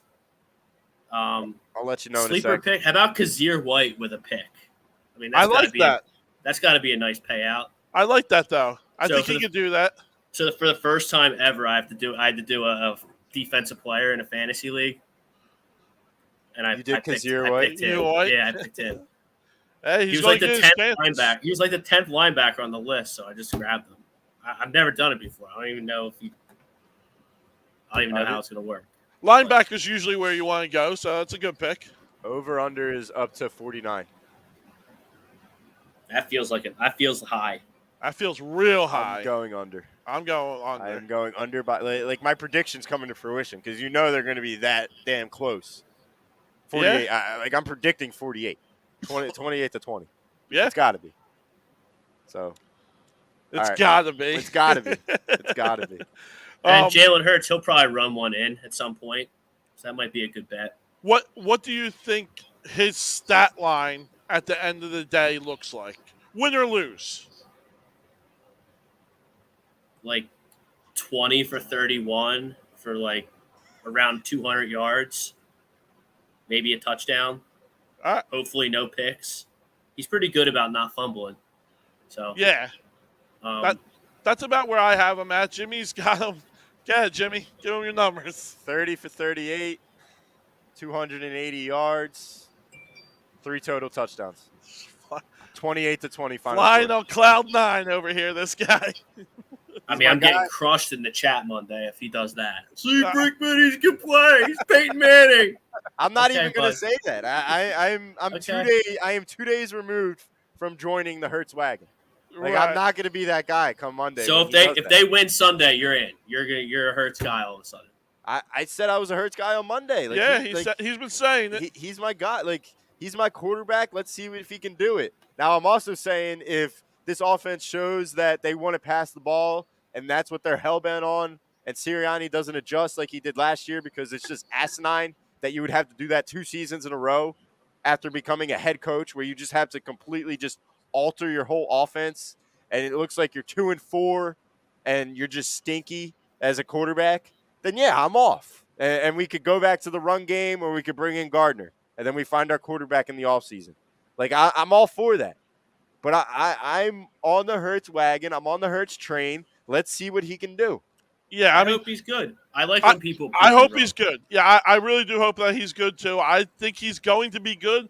I just think he's going to be good in a different manner. I think it's going to be more of your, like I said, screens, bubble screens, quick slants, 5-yard comebacks. It's going to be your 7 yards or under passes that I think that he's going to succeed, and that's the way that we're going to win games. And I'm okay with that. I'm perfectly fine with that. But I don't think this management, this ownership, believe that just for the basis of what they have kept in the cupboard in picks and in money, that they really believe in Jalen Hurts. They're always going to set themselves up for that chance to get a quarterback, whatever quarterback they want. They're always going to do that. So, yeah, really need the Phils -1.5 here, boys. Where are we at? We're at 3-2. We're okay. All right. Bottom 5. Dude, yeah, Reese looks lost. Remember, he was like on fire. Like he is lost up there. You want to talk about a stinky baseball player? Oh, stop it! And we got Sammy. We got this guy Sammy Sosa bad. From the freaking Cardinals. The guy's a stud. Our starting shortstop. He's a stud, man. Right, so we building a monster here, or what? Yeah, I think let's get into our bet. And let's. I got it up here right now. I'll go through the games. Right, I got 5 starred. I don't know if you're including primetime games in this. We're gonna go through them. Yeah, we can only do 12. Right? There's more than 12 games, so we got to eliminate some. So what are we gonna do? 4 each? I have 5 Sunday afternoon games that I will defend to the death. All right. Well, why don't you give me your 5 that you like, and let's see if we agree on them. And then we'll go from there. So I do like. Well, we should probably scratch tomorrow because I know Jimmy loves the Rams and I love Buffalo. So, yeah, I didn't want to touch that game. I'm going to leave that game alone. So I'm rolling with Houston plus whatever. +7. I like that. +7. Yep. Home dog with no data. Like, how can I not take that? I'll take the plus. Yep. I like the Cardinals as a home dog. Getting 4.5. I saw. I think. Oh my God! It's up to. They're getting 6 on on draft even better. Yeah, 6. I would take that. You like that +6? Yeah. All right. I mean, I might want to do a quick Google search to make sure nothing happened, but that's a big move. I don't know what happened there. That jumped significance from. It's a point and a half since Monday, so yeah, that's nothing to sneeze at. All right, what else you got? I like the Jags. Carson I stinks. love the He Jags. stinks. That's and my Doug bet Peterson's of the going to week. spank his ass all over the field on Sunday. It's going to be great. I'm at, to help our I'm obviously I'm out on taking that. money line on that. I love them to outright win. Are we okay What's with this? that? Yeah, 4.5. They're getting 4.5. What do you? perfect. So what's that, like plus 150? Plus 165. Perfect. Yeah. What was that, 3? I have this another dog. I like the dogs, like Steelers plus 6.5. Oh, where am I on? Sorry.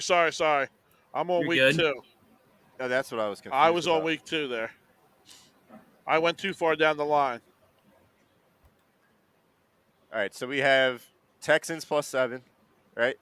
Yeah. Yes. We have Jaguars money line.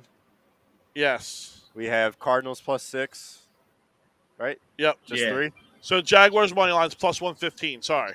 Okay. Right now that 3 gets you plus 683. Yes, that's what I got. So I like the Steelers. I think you like the I Steelers on Monday too. love the Steelers plus 6.5. Okay. Love them. What else did I have? I have Jags, Cardinals, Texans. We got like the Ravens minus 7, right? Against the Jets. Yeah, I actually think Right? that's a part of my 6. Oh, that isn't a part of my 6. You Do we can not- throw that in. I have no opinion. I like that. What was it? Ravens against Yeah. the Jets? Yeah. Flacco versus Lamar. Yeah. That Is Jets. Zach Wilson playing? No, he's No. out for at least a month, they're saying. I thought he was getting better. There's poor fans up there. Jesus That's a God. shame. It's a shame. They're terrible. I love the Saints. Right, plus or minus 5.5. Oh, yeah. Against the Falcons. Yeah. I'm Marcus just biased Mariota. because I want their pick. So Wow, hope they I hear lose. you. Yeah. We're gonna need it to get a new quarterback. So You think 49ers covers or minus 7 against the Bears? I'm all in on that. I think that's a team I would not touch if it was up to me. Trey Lance's first gameplay ever. I mean, we saw it with Hurts last year. And that was with film on Hurts. Yeah, I think there's other games that are better, like the Chargers over the Raiders. that's I like the yeah, Chargers. love it. Yeah, that's Yeah. my 5th one for Sunday afternoon. Panthers minus 1.5 against the Browns. Like that's. I don't know if Take that to the grave. Come on, Baker Mayfield is going to put an assault on the Cleveland Browns franchise. You think so? That's probably my guarantee of the week. Guarantee of the week. all right, let's put it in. All right, I that's picked it. the Panthers. I picked the Panthers to be the 7th seed in the NFC, so I guess I'm boxed in. The Browns stink. All right, we have to take the Eagles, right? Yeah, Points? put them in We there. have to take the Eagles. Yeah, I'm How taking many is them that?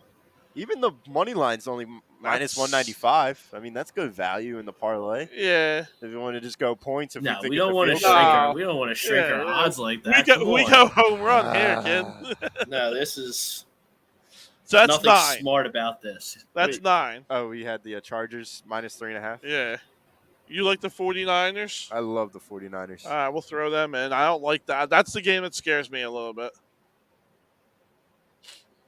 The Oh, Bears just a stink. side note: Bama's playing Texas at noon on Saturday. I know I'm in Texas colors right now, but they're going to get absolutely smoked. Put that in the parlay. Smoked. Just unload the missiles on Bama. I'm with you.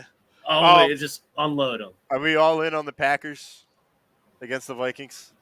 No. I'm so far. I'm all with in on the Packers. Dolphins over the Pats. Oh yeah, Dude, something's going on there. Like, I don't know. that Why is line it- keeps on rising too. The line. It's only They're already 3.5. there. The Patriots went down like Tuesday. They went down 5 days early. Right. Belichick's like, if you look at it on paper, Dolphins are way better. All right, well, we got one game that we got to pick, and it's Broncos over What Seahawks, was or 11? it was the Dolphins. Oh, we're in on that. I like the Dolphins, right? Put them I mean, in. I- Yeah, put them in. I like them. I can't stand. I hope that Belichick's gonna like call offensive plays. Oh, Oh, wait, Sunday Tampa. night. Tampa, right? Tampa is Yeah. like all-time lock. Right. That's it. Those are 12. All right, John. What are the odds, buddy? Plus 253,000. 419. 419. Yeah. $1 wins you $2,500. We'll throw a little. We're going to up the bet this year. Oh no, I I think had a good year this year. We're going to go a little Lincoln. up. We're Little going to Lincoln go action. We're going. A Lincoln will get you $12,675. There you go. There you go. That's better. There you go. So Wayne Miller thinks Jalen Hurts is going to throw for 250 plus yards and rush for 150 plus. Yeah, I'm out on that. Come on, I'm out on that. Come on. Out on that. Okay. And perfect family 7. So 7 picks that we're confident in. Yeah. I mean, we just gave you. We went through our 12. Someone's looking for 7 that they just like. 7. I just got rid of mine. Hold on. So I guess the 7 that we're all kind of on, it was I think we all like the Chargers pretty good. the Chargers, the Eagles, Pittsburgh. I think we were all Pittsburgh on was Pittsburgh. unanimous, yeah. Carolina, like, why'd you jump off the Carolina I'm not boat, on Rob? Carolina. I thought we were all in on Carolina, like spanking Cleveland. I got I to mean, see it first. it's more of a pick against Cleveland than a pick Yeah. for Carolina, which always makes me nervous. So I bet the Browns have the worst record. So on my lock on DraftKings. my survivor pool this week is Jacksonville. I love Jacksonville this week I went Denver. against Washington. I'd pick Tampa if I were in one. I went Denver. I like the Tampa pick too, but I feel like I could use Tampa later on in the season. Is Tampa at home or on the road? Road. Oh, no. You're really going Jacksonville in a Survivor yeah. week 1? Oh, yeah. I got Jacksonville winning the division this year. I love Jacksonville. I have that as well. I love Jacksonville this year. So I'll give you my 6. I did this a little earlier, but I had Panthers spread, Dolphins spread, Steelers spread, 49ers spread, Broncos spread, and Buccaneers money line. Like that, those are my 6 that I'm very confident in. I was confident in about a week ago. So there's 6 for you. Perfect family. So I think we got our bet in just in time. Coming to a wrap. Do you want to give a last, Rob? Do you want to get in your Phillies prediction for playoffs? Who you think we're going to face, and what do you think that's going to look like? They're gonna play. We went through the whole schedule on Monday, and Right. If the Phillies go 17-12, the Brewers got to go 20-9. It's not And happening. the Brewers blew a 6-run lead to Colorado last night, so Right. they're gonna be there. Yep. Everyone relax. The Phillies are gonna be in the playoffs. They're not gonna do anything once they're there. You don't think we could beat the No. Mets? the Mets No, The reeling with Mets? with Scherzer out? You don't think we could he'll beat be the Mets? fine. He'll be fine. You think it'll be fine? Yeah. Okay. I mean, I like our chances. I think we could beat the Mets in a Maybe you 3-game can catch. series. Maybe you can catch the Cardinals. Maybe.